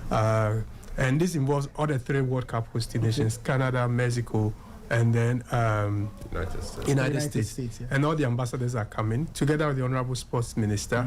And then at that point, we will open up the research and have it formally presented. And then also to kind of raise the awareness that you need to be sensitive to the risk when it comes to movement for sporting-related activity. With the World Cup happening, I know a lot of people taking positions to travel. So we want people to be aware that you look at what the options are and make sure you're traveling safe. So this will happen on Thursday at the University of Ghana. We will have also a panel session where we would want to look at the lived experiences of people who have come right in contact with this kind of situation. Okay. So we have Kwame Ayu on the panel. We have a sporting agent also on the panel. We have someone from the Ghana Police Service who have been at the receiving end in terms of the calls and doing the rescues. And then we have someone from the Ministry of Gender also as well. And then, of course, Orin and then the GFA have been invited to come and then speak to these issues. How do we improve the very good system we already have in place? So we kind of nip some of these things in the bud. And so this is happening, and we want to invite the general public, come listen, let's have a conversation around the issues around sports and human trafficking. But then after that, before that, today we have a briefing for some sporting journalists with some influencers. Our very good friends. To kind of also sensitize them on the critical issue of human trafficking through sports, and then try to decontest what the issues are, open it up, what are the issues when it comes to reporting, so they could do effective reporting on the issue. Because, Nathan, reporting on issues on human trafficking, there are a lot of ethical standards that needs to be upheld. For instance, the safety and the identity protection of the athletes and what have you needs to be. So we would want to discuss this with the journalists today, so then after that, they will be in position to be able to report effectively. Then after that, we'll roll out a series of activities with the ministry to get into the communities, develop the info booklets that will be distributed, and we'll try to have it in multiple languages, local languages, so people could also relate very much to it. So this is what basically we have ahead of us. The project is funded by a special donor we call the IOM Development Fund, and I would want to use the medium to acknowledge them. They've been quite helpful to the government of Ghana when it comes to having a catalytic research around a very sensitive national migration issue. So when asked what next, this is basically what we are planning to do.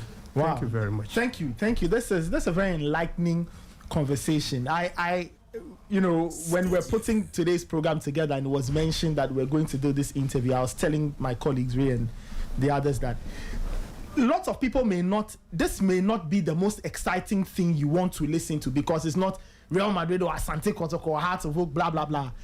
But it's a very important thing, because it could be the reason why you say, there was this talented player, we don't know what's happened to him. Probably he got caught up in the web, and that's it. His career is derailed. Or a boxer we all thought had promise has been flown somewhere. He's become a punching bag. He's the start padder. Doing So guys, this is really, really important. Congrats to the IOM for putting all of this together. And many thanks to the Ministry of Sports and Recreation for their support, and to Joa, thank you so much. Joa had to do a bit the heavy lifting, I'm assuming, sitting down and making sense of all of this. But thank you so much. Eric Akumeni is project coordinator of he works with the IOM, the international organization. Horan Kwashiga is director of sports at the Ministry of Sports and Recreation, and Joha Brima is a development consultant. We've been talking about the IOM's baseline survey or study in terms of trafficking when it comes to sports, and it's been really enlightening. Ray, there's the forum tomorrow. We'll all be there to go and hear the stories, and then we can, we'll help propagate, the stories, share the reports, turn it into any form we can turn it to, so people are informed. Yeah. For me, that's the thing. People need to be informed. And I'm hoping that since the sports ministry is involved in all of this, they realize that the other part of all of this, which is a demand and supply issue. Yeah. Okay. There are problems within the sports sector. Yeah. Lots of problems. Where lots of talented individuals do not get the chance to build on what they have.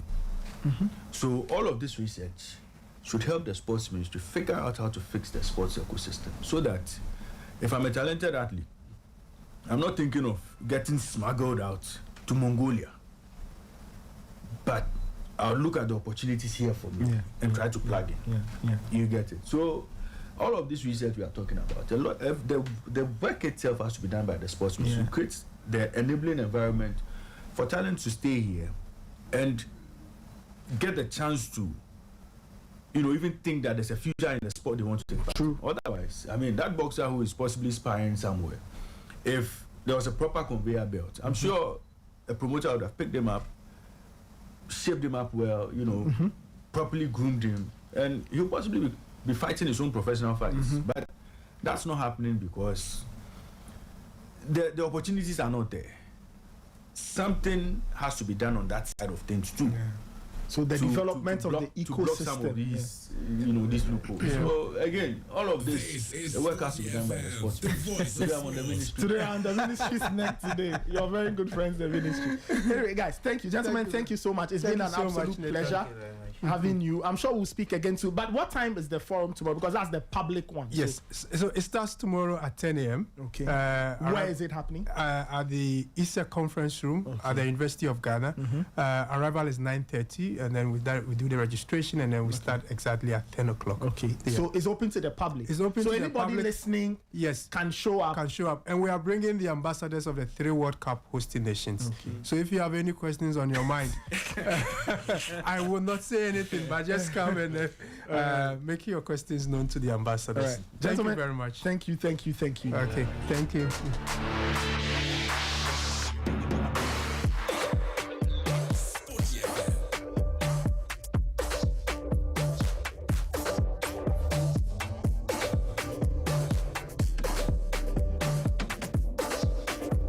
This is still the Sporty Breakfast. 30 minutes after 9. You can send in your comments 054-257-1061. 054-257-1061. If you just missed the conversation, I've just finished speaking with Eric Akumeni, project coordinator IOM, Horan Kwashiga, director of sports at the Ministry of Sports and Recreation, and Joe Habrima, development consultant. And they were in studio to talk about the IOM's latest work on trafficking in sports. And as you heard, there's a public forum tomorrow at the University of Ghana, the ISA conference room. If you can make it, be there. Go and listen. Get some information, get some education on migration, understand some of the very strange things that are happening. Time check 9:14. Let's take just a spot of music to breathe a little. When we come back, a few announcements, and then we talk some Champions League. The UEFA Champions League is on. Liverpool lost to PSG. Barcelona lost to Atletico Madrid. And then we'll see if we can open the phone lines before we close. I'm very interested in hearing what Barca fans have got to say, what Liverpool fans have got to tell us today. And then we preview tonight's games, the cliffhangers. Arsenal lead 1-0 against Sporting CP. Bayern Munich lead 2-1 against Real Madrid. Who goes through, who goes home? Send me your comment. 054-257-1061. This is the Sporty Breakfast. Let's take a spot of music.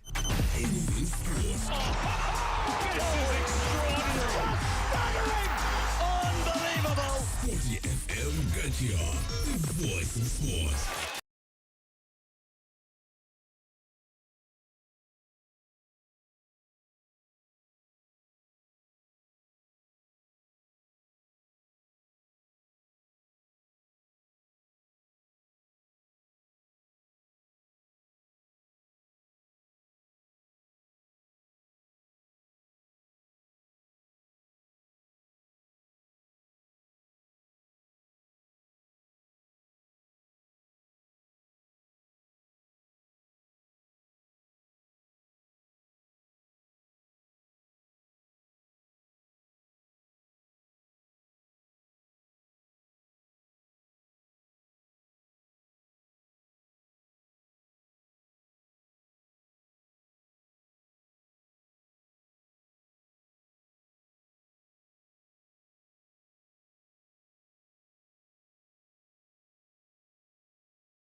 Yeah, I don't understand error, but this one I know. Ray. I'm told that it means God is good forever and ever. Yes. Better Revival Choir with Pastor Edwin. That's it. It's one of my favorite gospel songs. I just love the energy of the song. This is the guitar part.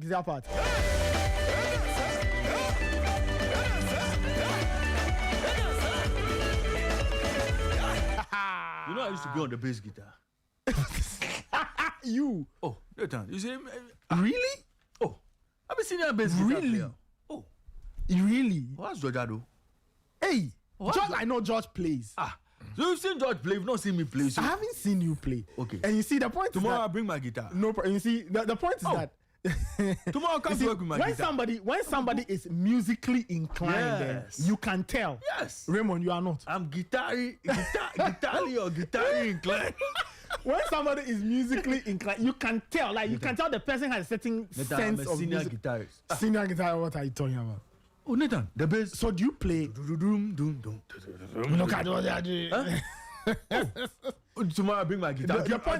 Tomorrow I bring my guitar. I'll drop something. The point is that if there's any other instrument I want to learn how to play, is the bass. Will you teach me? Oh, you bring small money. 925. Because the keyboard, I'm fairly familiar with the keys. I'm fairly familiar with the keyboard. So it's the bass I want to learn now. So I'll help you with the bass. I don't think George is not in. If George were in this town, he would have taught me how to play. Maybe me show George some tricks here for the guitar. Maybe you teach George. Please, can somebody tag George Ado? He's saying that Raymond says he taught George a few tricks on the bass guitar. Fly. Please tag George Ado for me. See something. All right. Now, if you're looking for quality gadgets at unbeatable prices, Sinclair Tech, they are the people you need to speak to. They have a massive discount sale running up until the 18th of April. Now, what do they have? They've got the latest iPhones, Android phones, laptops, game consoles, TVs, all of those things. So, boys, this is where you have to go and get your gadgets. They're at Ashale-Botre, or you can find them on Google Maps, Sinclair Tech, SINCLEAR Tech. Get in touch with them, 0549 462 550. Follow them on social at Sinclair Tech _. Sinclair Tech, your trusted plug for all things tech. Sinclair Tech, elevate your life. And the Delish restaurant is open. They are now open serving breakfast, lunch, and dinner. That's where we are going tonight to watch the Champions League game, 7 p.m. Boom. What do you mean? They've got some great food for you. They have a great relaxing environment. If you want a place to do your hangouts and things, the Delish restaurant is where you need to go. They are open Monday to Saturday, 7 a.m. to 11 p.m. Sundays, 9 a.m. to 11. Follow them on social, Instagram, TikTok, Facebook, and X. Delish Restaurant, great food, great vibes every time. Your comments are welcome. 054-257-1061, 054-257-1061. Let's see if you have some WhatsApp messages. But last night was Champions League night, Ray. Yeah, Nathan, before you get into Champions League, let me drop my last updates before we go. Hey. You know, we have some 27 days to the African Athletics Championship. 27 days. 27 days. Event is expected to take place between May 12 and May 17, 2026. Okay. At the University of Ghana Stadium. Okay. And as part of the sensitization, every day there are daily updates on the competition. So today, 27 days, one athlete they are talking about today is David Rudisha. David Rudisha. Yes, so David from Kenya. Yeah, Kenya's David Rudisha set the men's 800 meters championship record in a time of 1.4284 seconds in 2010. And that's one record that's one of the fastest ever records he set. And we'll see if somebody is able to break that record in the men's 800 meters. So it's a championship record. We'll see if somebody is able to break the 1.4284 seconds record. So David Rudisha is the man we are talking about today. And the message here is feel the heat. Feel the heat. African Athletics Championships, Accra 2026. Feel the heat. Wonderful. Yeah. So May 12 to May 17. 27 days more. Yes. Countdown is on. Yes. So if you love athletics, May 12 to May 17, be at the University of Ghana Stadium for the African Athletics Championship. You know, just be there. Take your family, take yourself, take everybody. Go and watch some athletics. You will love it. Trust me. Yeah. You will love it. You will love it. You will love it. Let me go to some of the messages. Okay. This one says, congrats to Atletico Madrid. Real Madrid will do the comeback today. Arsenal will also go through. Sports Messiah from Amasaman sent us that message. Kelvin, listening from Shai Osudoku, says, please tell Barca fans they should take it easy because it's not easy for them yesterday. Okay. Charlie, sorry. And he says, greetings to all Madrid fans who are in Esuchare. Okay. Last night's match between Atletico Madrid and Barcelona, wow, it was intense. They had everything, a fantastic game, open end-to-end, probably up there one of their best Champions League ties.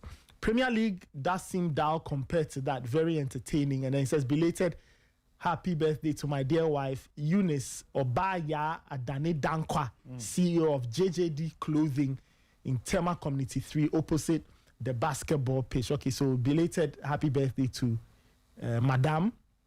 Okay, all right. 054 257 1061 054 257 1061. This one says Barca's issue isn't the defense or high line. It's the fact that they waste chances. Barcelona are, being accused of not putting chances away. Wasteful. Okay, this one says, a great show on the new coach. Carlos Queiroz has the pedigree we need, but I'm curious to see if he can adapt to the Black Stars style, so close to June. Looking at the UCL, can Arsenal carry their European momentum into a massive decider at the Etihad this Sunday? And this message came in yesterday. You're asking if Liverpool could pull off a comeback. Well, we all saw what happened today. And then he said, meanwhile, Barcelona will be coming for a remontada. Well, nothing happened. Ni Lomo from Apam says, if Barcelona sign a few quality defenders next season together with the top striker and experienced midfielder, they could be nearly unbeatable. Okay, I believe Yamal is performing better at his age than Messi did. Okay, how old is Yamal? Okay, look. Let's 18, 19? Let's stop these things. Oh, why? Let's stop these things. This is Sporty. We all know the voice of sports. What Messi has turned out to be. Kylian Mbappe has done so much more than Ronaldo and Messi did same age. Okay. Yeah. But Nathan, that is not the matter. That is not the subject for discussion. It's about what you do moving on, how long you stay doing it, how consistent you stay for years. Yeah, but Ray, and that's the level these boys are at now. Yes. Ronaldo, Messi, regardless of how they started, we've seen them have very successful careers over a very long time. I would be ready to judge or compare any of these players, Lamine Yamal, Mbappe, to them when maybe these guys have retired. And we are now talking about what all of these players did during their time.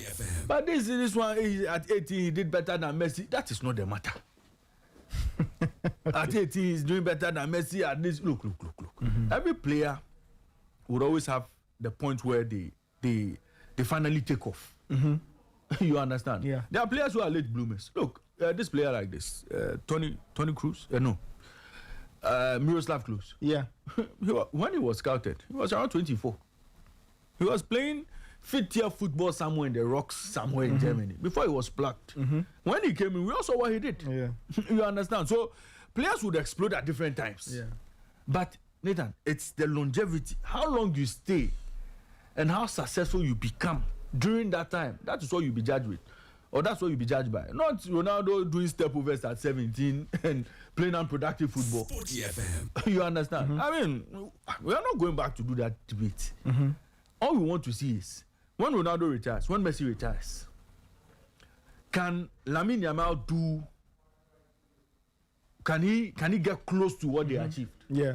Can Mbappe get close to the achievements of Messi and Ronaldo? Yes. Then would have proper context to it. I mean, when someone is telling me and Lamine Yamal is better than Ronaldo at 18, that is not. That. We saw Ansu Fati. Ansu Fati burst onto the scene. They said, "Hey, the new Messi." Then they brought another one too. Was it?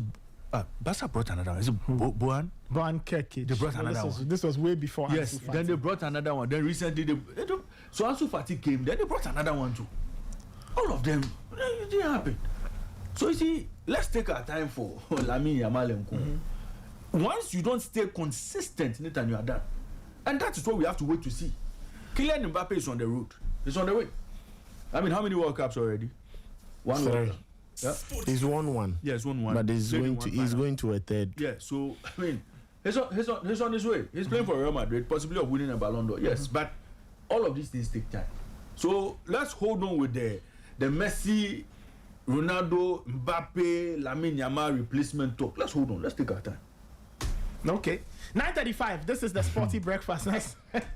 Let's talk about the Champions League. Kelvin, wow. Last night, the teams that held the advantage from the first leg sealed the deal. Atletico Madrid, theirs was less straightforward, but they made it ultimately, beat Barcelona 3-2 on aggregate.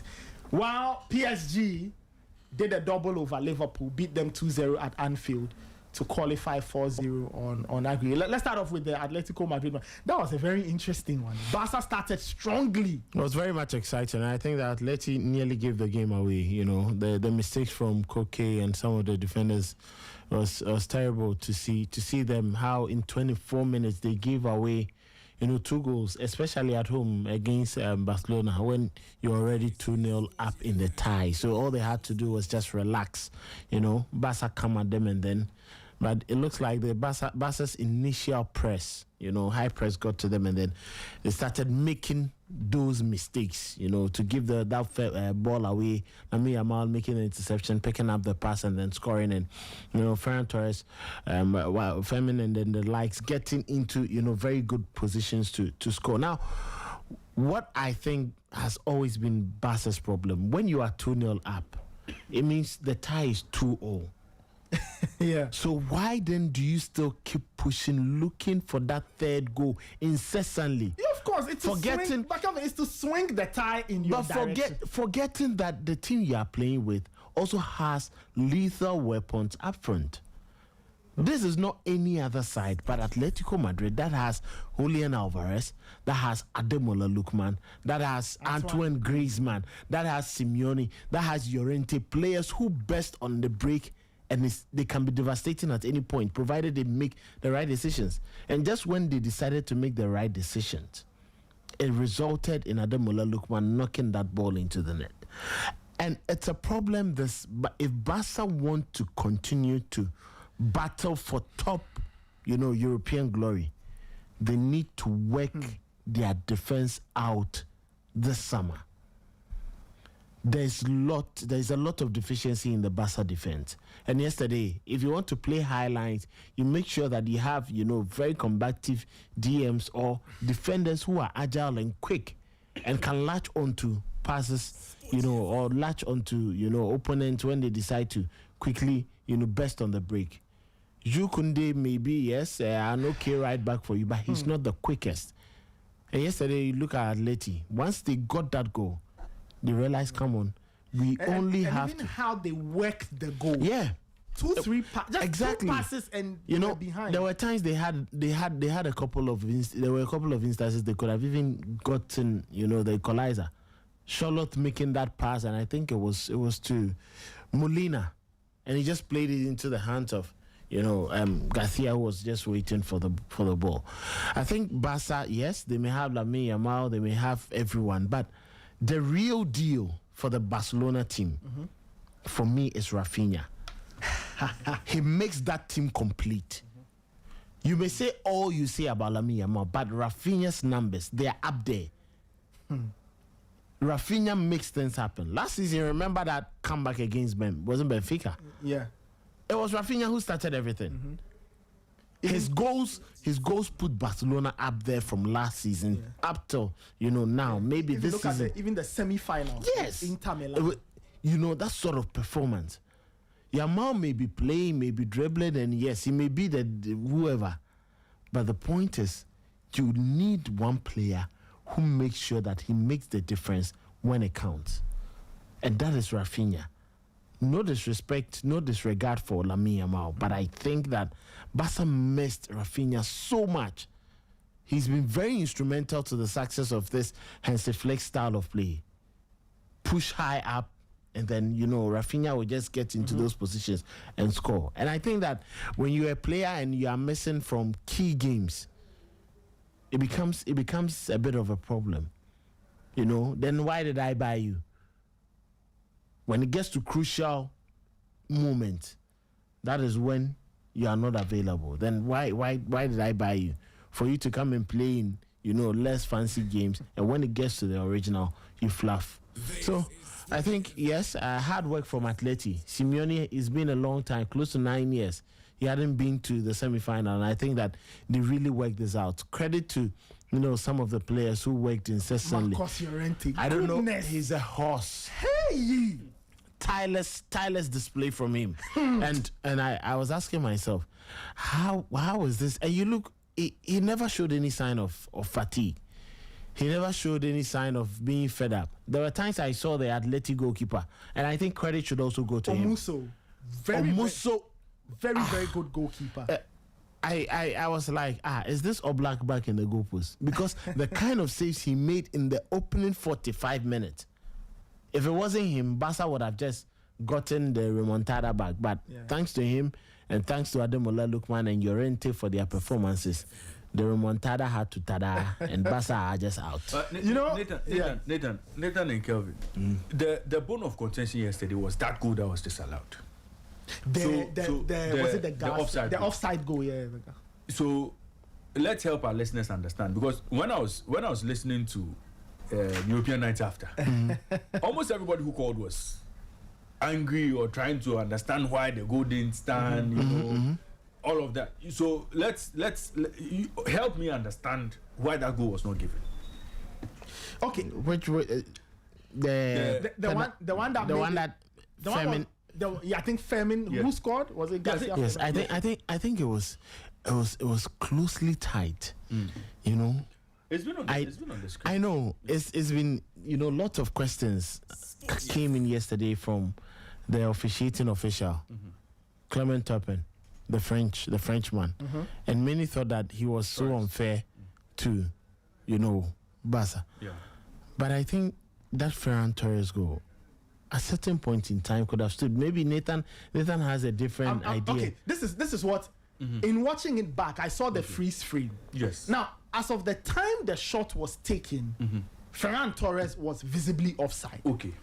The bone of contention is that the ball goes off an Atletico Madrid player. Right. So I guess the rule book, when you read, I think it's the movement from the first time he was offside. So that's what I'm saying. He was offside. But was the touch of the Athletic player intentional? Very good. So the key here is whether or not that touch was a clearance. And yes, if and it wasn't an attempted clearance. Yes, then he would have been onside. It reads as a pass. But it wasn't an attempted clearance from all indications. Okay. You get it? So it wasn't an intention to get onto the ball. And once it's not an intention to get onto the ball, then it means that yes, because the original movement, yes. In the sequence, when you freeze the frame, Torres is offside. Yes. That is a fact. Yes. So had the shot gone straight to him, no contention. Right. But the shot does go off an Atletico player. And for Barcelona, that's their argument that it touched. So it was a pass. So in their mind, it read as a pass. My suspicion is that the officials, but VR checked it actually. They did. Yeah, so they may have interpreted it to mean that the player goes in to stop the shot. So the touch is not meant to be a clearance. He tries to block the shot, and the shot goes off him, diverts into the path of Ferran Torres, who is in an offside position. That, if you ask me, that is probably how they may have interpreted that. So those listening, all doubts should be cleared. I'm still trying to see if you have an official UEFA don't speak to these matters. UEFA don't comment on. Yeah, they barely do speak to these matters. But it was clear that, you know, it wasn't an intentional attempt to play the ball. Yes, to play. He just threw his body to try block the path of the ball, and it deflects off him and then gets to Torres. So that was the reason why the goal was disallowed. And I think that it is very much fair. For some of us, initially we were like, "Come on, this goal should stand. This goal should stand." But we just go back to the rule book, and then it was like, even as I yesterday, some of us were still not convinced. We felt that yes, you know, the decisions of Clement Tappen, that, you know, stamp and all that, many say was purely accidental. But I think in other jurisdictions and with other referees, they could take a free kick. Yeah. Michael Asabredo is joining us. Michael, good morning. How are you? Good morning, Nathan. I'm good. How about you? Yes, we are fine. Today you are not on the screen. Are we to assume that the inevitable has happened? No, definitely not. I want to help Barcelona appeal to UEFA about Ferran Torres' third goal. Yes. Your thoughts? We are putting together the documents to send to UEFA. I see. Your thoughts on that? Am I to assume you think it was a goal that should have been given? No, I think it was the right call from the referee. Okay. One, Ferran Torres was in an offside position. Two, he involved or interfered in the play, which resulted in him hitting the ball into the net. And then three, what we are to determine is that the Atletico Madrid player deliberately played the ball or attempts to play the ball. And the answer is no. There are instances where players make an attempt to win the ball. That is very different in terms of the scenarios you cite. When you have to play the ball deliberately or attempt the ball, that is not equal to playing the ball deliberately or to play the ball. So in this instance, it is not in Barcelona's favor. I think it's a decision that the referee got it right. Okay. Barcelona arguing just based on the fact that they felt that they should have stood as a group, but in applying the laws of the game and then the rules of engagement as per the referees, it is a right call. Hello, Michael. Yeah, hello. Sorry, your line is a little choppy. So as I was saying, it was a right call from the referee if you interpret the laws of the game. Yeah. In a minute or two, thoughts on Atletico's performance across the two legs. Even though they led 2-0, lots of people felt that they needed to sit deep and wait for the Barcelona onslaught. What did you make of how Diego Simeone navigated the two ties or the two legs? I think he dwelt on familiarity and exploited a loophole in the Barcelona system, which many of us know that whenever you play the ball over the shoulders of their defenders, they struggle because they don't have defenders with that recovery pace to try and then run toe-to-toe with the attacker who has the advantage and try to win the ball. The last thing they do is that they are prone to last-man tackles or fouls, which eventually leads to ejection from games. So that it is not the first time this is happening. So I think Atleti had the best strategy, and then they had the materials to utilize it. If you look through the Atleti team, they are made up of attackers who either they operate centrally or on the flanks, utilize their speed very, very well. And Barcelona were always going to struggle against them. In the second leg, for instance, it looked like Barca had sorted that out until Atleti decided to play the ball over the top and then try to catch the Barcelona team in such a moment. Then I always knew it was going to come. In conversations I had yesterday, it was centered on how Barcelona cannot all of a sudden address that defensive flaw, especially with personnel. They don't have it as a stance in their team. And then again, the player who has to play in place of Pau Kubasi, who got the red card in the first leg, is not consistent as Kubasi in the Barca defensive setup. So if Kubasi is leaving, he's the most important player in the central defensive area. So whoever has to come in needs to do the job they're not comfortable at doing and have also not done consistently. And all these are issues that perhaps Diego Simeone will look at and they'll want to utilize a strategy to get a result against the Barcelona team. Atleti did not need to play better than Barca. They just need to grab their moment and make it count. And that they did in the two legs. And that's the reason they are into the next phase of the competition. Atletico's first semi-final in a while. in terms of the UEFA Champions League. Let's talk about the other game at Anfield very quickly. Liverpool were expected to at least turn up the heat to see what they can do. In the end, PSG managed to smother them, and they scored 2 goals on the break. Ousmane Dembele at the double. Your thoughts on that? PSG doing a double over Liverpool, their 3rd straight semi-final in the UEFA Champions League in the back pocket. 2 factors. PSG are better than Liverpool, and statistically, they are better than all the teams in the competition as it stands. Last season, after losing to Aston Villa, they've not lost a knockout game in the competition. It's a different story for Liverpool. So when you consider all these factors, definitely you point towards the fact that PSG are superior to the Liverpool team. And 2, whenever teams have embarked on comebacks, they are inspired by certain factors in the team. It is either the set of players available are well equipped in terms of experience and quality to do that, or the man standing at the touchline, the manager, is the one they draw that inspiration from. And Liverpool did not have either. They did not have the quality. They had experience, but not quality enough. The performances of their main players this season, Salah, Van Dijk, if we go on and mention names, have not been up to the standard where they can engineer such a performance. And then for the coach, Arne Slot, he's also not that figure who inspires a lot of confidence and can drive his team on. When teams embark on comebacks, they derive energy from such instances. And Liverpool didn't have any. Yes, they are Anfield. It was a perfect stage for such. They are the fans. But in games like this, against opponents like PSG, judging by how they are playing, you need more than that. And Liverpool did not have one of the 2 factors I cited. And I always knew it was going to be difficult. It's not surprising that in 2 legs, Liverpool failed to score against Paris Saint-Germain. It just goes on to show how abject Liverpool have been so far this campaign. They have not been too good. They have not been so bad. They've been so neutral. And neutral is not enough against opponents like PSG. Interesting stuff there. Liverpool falling by the wayside. Raymond and I were having a conversation earlier. He seems to think that this should be the end for Arne Slot in terms of his time at Liverpool. Some people say that he needs to be given 1 more season to probably iron out the issues. Where do you stand on Arne Slot's future after this exit from the Champions League? I think Arne Slot is not this guy. Yes, he won the league with them in his first season. He's not the guy they need. I think I have explained this in previous conversations we've had. He is one that works within a structure that has an identity. He does not have an identity or a brand of football. Mm-hmm. He has a certain philosophy that nurtured him. He played in the Dutch football system. He's coached in the Dutch football system.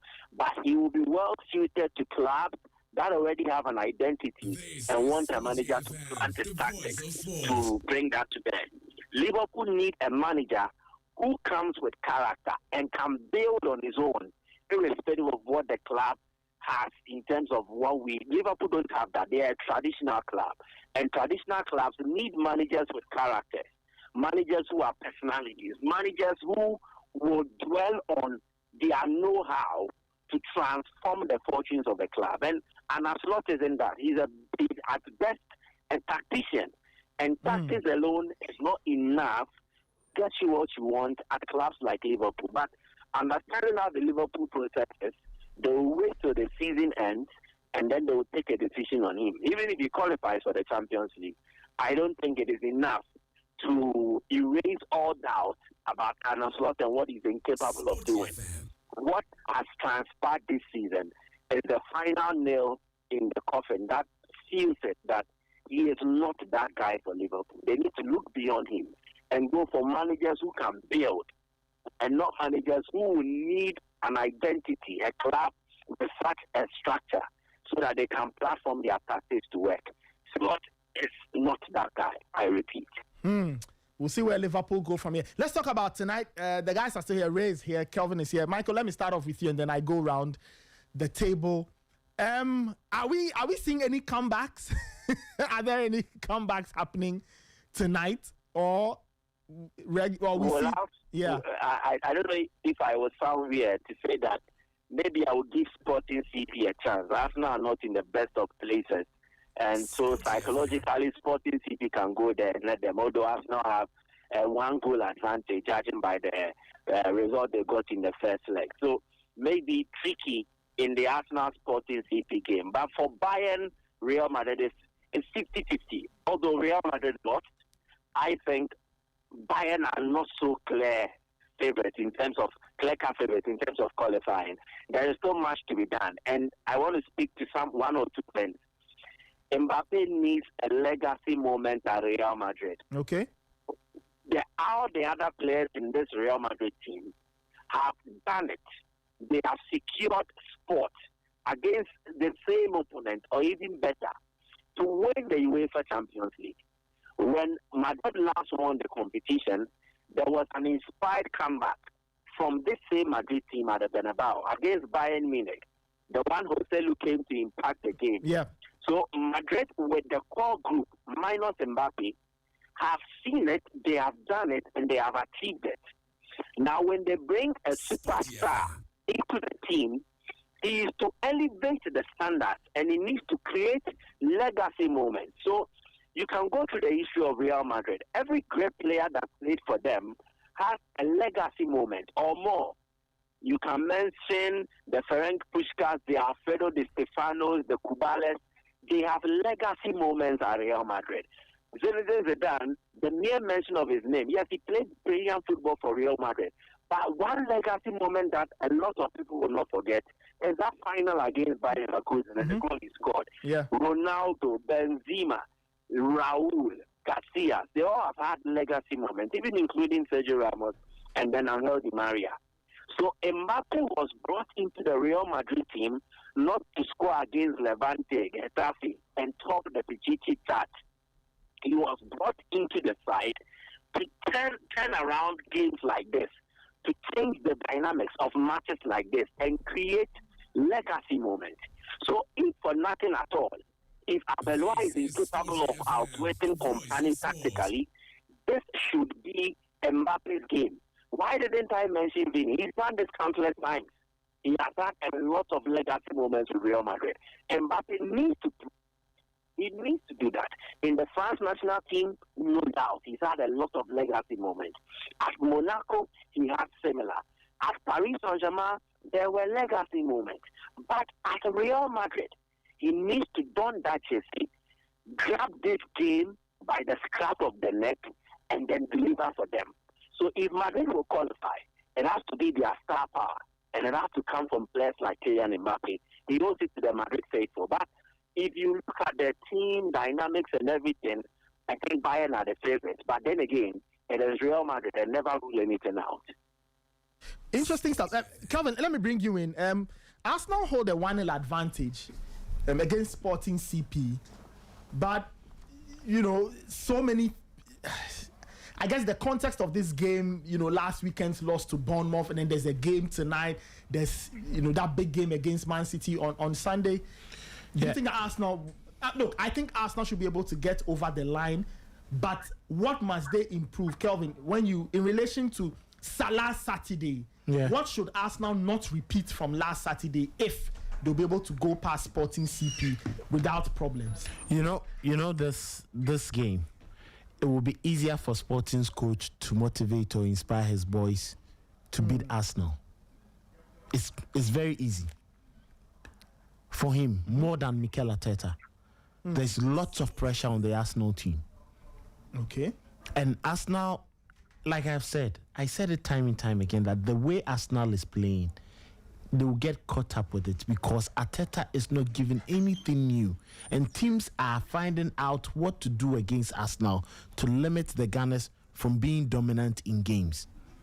You may be the best block team at the moment in Europe, but if you don't find a way to break down teams who also decide to go low block and mid block, then it clearly shows the lapses in your own style of play.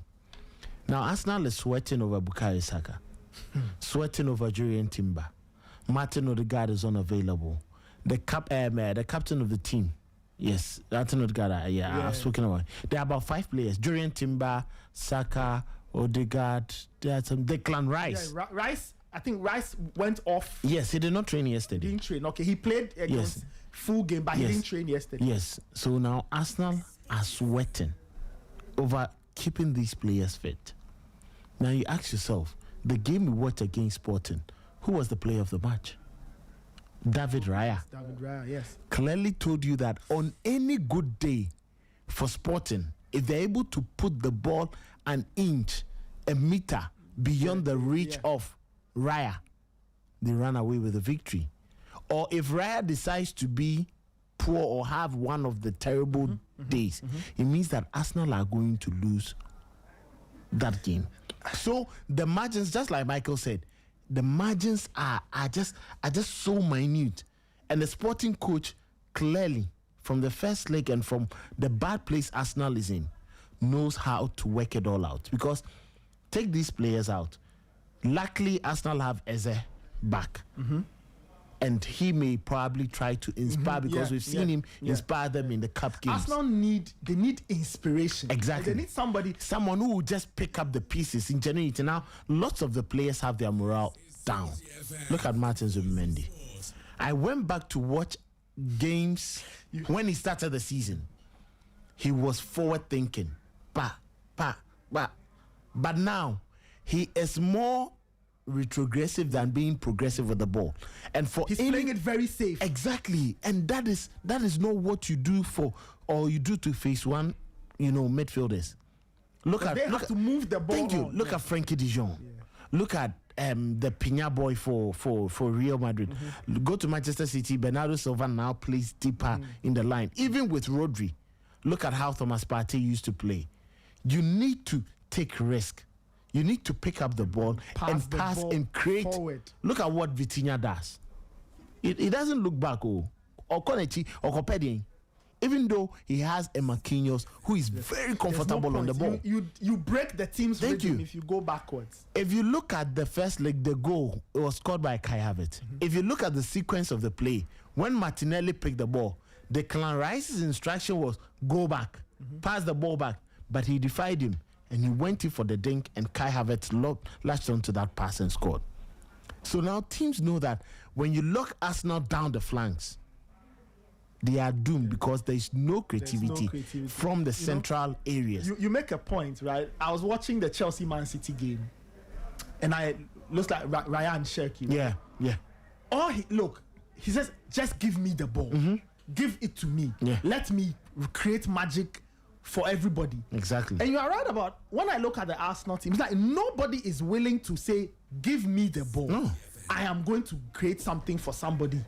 And that's not happening. And you are right. If you lock Arsenal down the flank, there's no risk. Exactly. There's no excitement. Safe passing. Everybody's playing safe. And there's a reason why now Raya is stacking so much numbers when it comes to passing.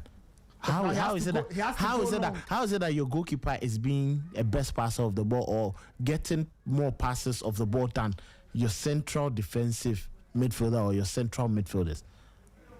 And it's a problem that Arsenal will deal with. So the Sporting coach, all he needs to do, just lock up the flanks, because in the middle they would have an opportunity to run through. And Arsenal is not having Julian Timber. We've seen Ben White with lots of lapses defensively. Unless Arteta this evening wants to play Mosquera, who I think is a better defender, it will be very. Of course, I think Arsenal have options at left. Yes, MLS. so many. Yes, Calafiori. Yes, they have lots of options. Right back, that's the issue. It's the right back where the problem lies, and we just wait to see. Maybe they'll bank on the Emirates playing at home to make the qualification. But the last time Arteta got out of Europe against a Portuguese team, it was Sporting. This team who actually misbehaved and then got them out. So he needs to be actually careful, because it's a more difficult task than Real Madrid. When Real Madrid are playing in Europe and it's just to one goal, you open it up, because this is a club, they've seen it all, and the players have seen it all at the biggest stage, even including Mbappe, who hasn't really seen the glorious Madrid comebacks and all that. He saw it at the World Cup, and he's a player who clearly does not give up and knows that, if I've done it at the biggest stage, I can do it at any point in time. Ray, Well, I think that Arsenal will get kicked out tonight. Oh, how? Arsenal will be eliminated from the Champions League tonight. We are not playing against Leeds. Sporting will do a good job. It's not Leeds United. Nathan, Sporting will do a job on them. You see, it's one of those games you see Sporting winning in 90 minutes, possibly leveling the tie. This is Sporty FM. Go into extra time, Arsenal get frustrated, get into penalty shootout, and Sporting do the job. I think Arsenal will get through in 90. You see, Sporting will have their Arsenal moments. are not in a good place. I think Sporting will get a goal. Nathan, Arsenal are not in a good place. Now, but they should have enough. Declan Rice may not play this game. May not. Kevin, right? Yeah. He didn't train. And that will be the decider. If Declan Rice doesn't play, Arsenal will be in deep trouble because Sporting CP if he plays, have the men to trouble them. And if he plays, even if he plays, it's obvious he will not be in the best of shapes because there are issues with him. Okay, and that's why I'm saying, look, Arsenal would be so distracted by playing that Man City game that tonight's game will now become a problem. And that's why I say, look, Arsenal lead. Sporting CP get through for me. Arsenal lead by a goal. Sporting. Worst case scenario, I think they can manage the tie. And you see, and I think they will find Arsenal a goal have had issues with mentality. And those mentality issues would pop up tonight. And Sporting will take advantage of that. Okay, we'll see. I think Sporting personally, as for Real Madrid, tonight in Germany, there'll be a bloodbath. Oh, Nathan. You see, I remember the last time we saw Madrid, play with so much confidence. Play almost like the team nobody could beat, even when they go down. Not too long ago. And this is a Real Madrid team that has lost spirit. It's not in them. They don't even know how to fight back. We saw them against Mallorca. Horrible, atrocious. And I mean, Bayern Munich did the job in Spain, and they'll just wrap it up, just like PSG did. They'll just wrap it up. Wrap up. We'll see how it goes. In terms of the UEFA Champions League games for tonight. But tonight, Sporty FM, we are out of the studio. Tonight, our coverage of the UEFA Champions League quarterfinal second legs. The second batch is our coverage is happening at the Delish restaurant at the University of Ghana, and we are proudly supported by Sonic. Now, the guys from Sonic Beverages will be there to join us at the venue with free samples of their drinks that will soon take over the market. So tonight it is UCL action at the Delish restaurant inside the University of Ghana poolside behind the UG Stadium at Legon, and we are supported, or the coverage, Sporty FM's coverage, is proudly supported by Sonic Beverages. Ray, so you say what? Sporting CP, Bayern Munich to go through. Sporting CP straight. Okay. Bayern Munich straight. Kelvin. Arsenal and who? The Gunners. Real Madrid, Arsenal. Sorry. Real Madrid, Arsenal. Wow, you think Real Madrid can turn it round? Yeah. Real Madrid are finished. Yeah. Wow. If I can think of any team that can do this, it's Madrid. Nathan, if I can think of any team that can do this, yes, it's Madrid, but not Abeloa. Okay, but this is not a game. Don't you think that Real Madrid may, like Barcelona, may have to risk it? And that's what they are going to do, because their season is, they don't care. Their season is gone. When it comes to the La Liga, there's no way Barca will drop. So this is the only thing that they can. You remember they got out of the Copa del Rey too. Yes. This is their only chance. And for the players, for some players, they need to make a statement, especially for Kylian Mbappe. Even Jude Bellingham, he knows he needs to prove beyond reasonable doubt to Thomas Tuchel that if you want an ideal player to be in that central attacking zones for your team at the World Cup, it has to be me. And that is why I love that second half performance in the first leg. He did really well. And he's going to show up because he's now fully fit. The only problem for Madrid is that Aurelien Tchouameni is absent. And I think that, yes, it shouldn't even be a problem, because with him, a number of times this season, he hasn't really been up there. All they have to do, bring Fede Valverde, and then they bring an extra creative midfielder, whether it's Brahim Diaz, whether it's so you'd have Brahim Diaz, Ada Goulet in one setup, or he would withdraw. He put Pitach and then Valverde together and play Jude Bellingham. So Bellingham as your 10. Bellingham as just behind the main striker, Kylian Mbappe, and then you fix your flanks and then either Goulet or Brahim Diaz. Yes, and that's suss it out. Interesting. Yes. Arbeloa has got decisions to make. Vincent Kompany also has decisions to make. Let's see. All right, we're wrapping it up this morning on the Sporty Breakfast. Before we go, a reminder that Delish Restaurant is always there. They are giving you breakfast, lunch, and dinner. Enjoy their great meals. They've got jollof, ampesi, yam, chips, all those things. Go to Delish Restaurant, the University of Ghana poolside behind the UG Stadium. Open Monday to Saturday, 7 a.m. to 11 p.m. Sundays, 9 a.m. to 11 p.m. Delish Restaurant, great food, great vibes every time. If you are trying to upgrade your gadgets, go to Sinclair Tech. They are at Ashale Boucher. They are running a massive discount sale on all their items. And that sale is valid up until the 18th of April.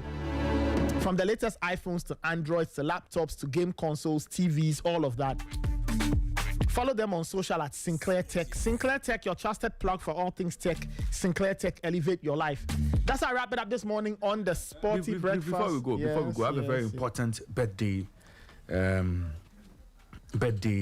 announcement. Mm-hmm. Today is the birthday of a very special person in the life of Nana Ikuamankwa, Janet Nana Ikuamankwa. Uh-huh. Now, today is the birthday of Reverend Alfred Nana Bijin. Let me take it again. Today is the birthday of Reverend Alfred Nana Bijin Yorsin. Mm-hmm. And he happens to be the pastor of Janet Nana Ikuamankwa. Okay. Now, Janet says she's wishing head pastor happy birthday. She wishes him well. And she prays that God will continue to bless him and God will continue to favor him and God will make sure everything he dreams of would come to pass. So happy birthday to Reverend Alfred Nana Bijin Yorsin. Have a blessed celebration and God bless you. Coming from Janet Nana Ikuamankwa. Wonderful. Here at Sporty FM. Yes. Happy birthday to the man of God. All right, that's how I wrap it up this morning on the Sporty Breakfast. Many shouts to my production team, Immortal, Abigail, Naneke, and Angela. Many shouts to my DJ, Fidelis. Many shouts to Fly. Many shouts to the technical guys. Many shouts to you, our listeners. Thank you so much for joining us. Remember to keep your dials locked on Sporty FM. There's the news at midday, Sporty Plug at 12:30, Sporty Drive at 4, and then European Nights. Today we are out. We are at Delish. 7 new Champions League football, and we are partnering Sonic Beverages. So join us, but enjoy your day. Keep it up.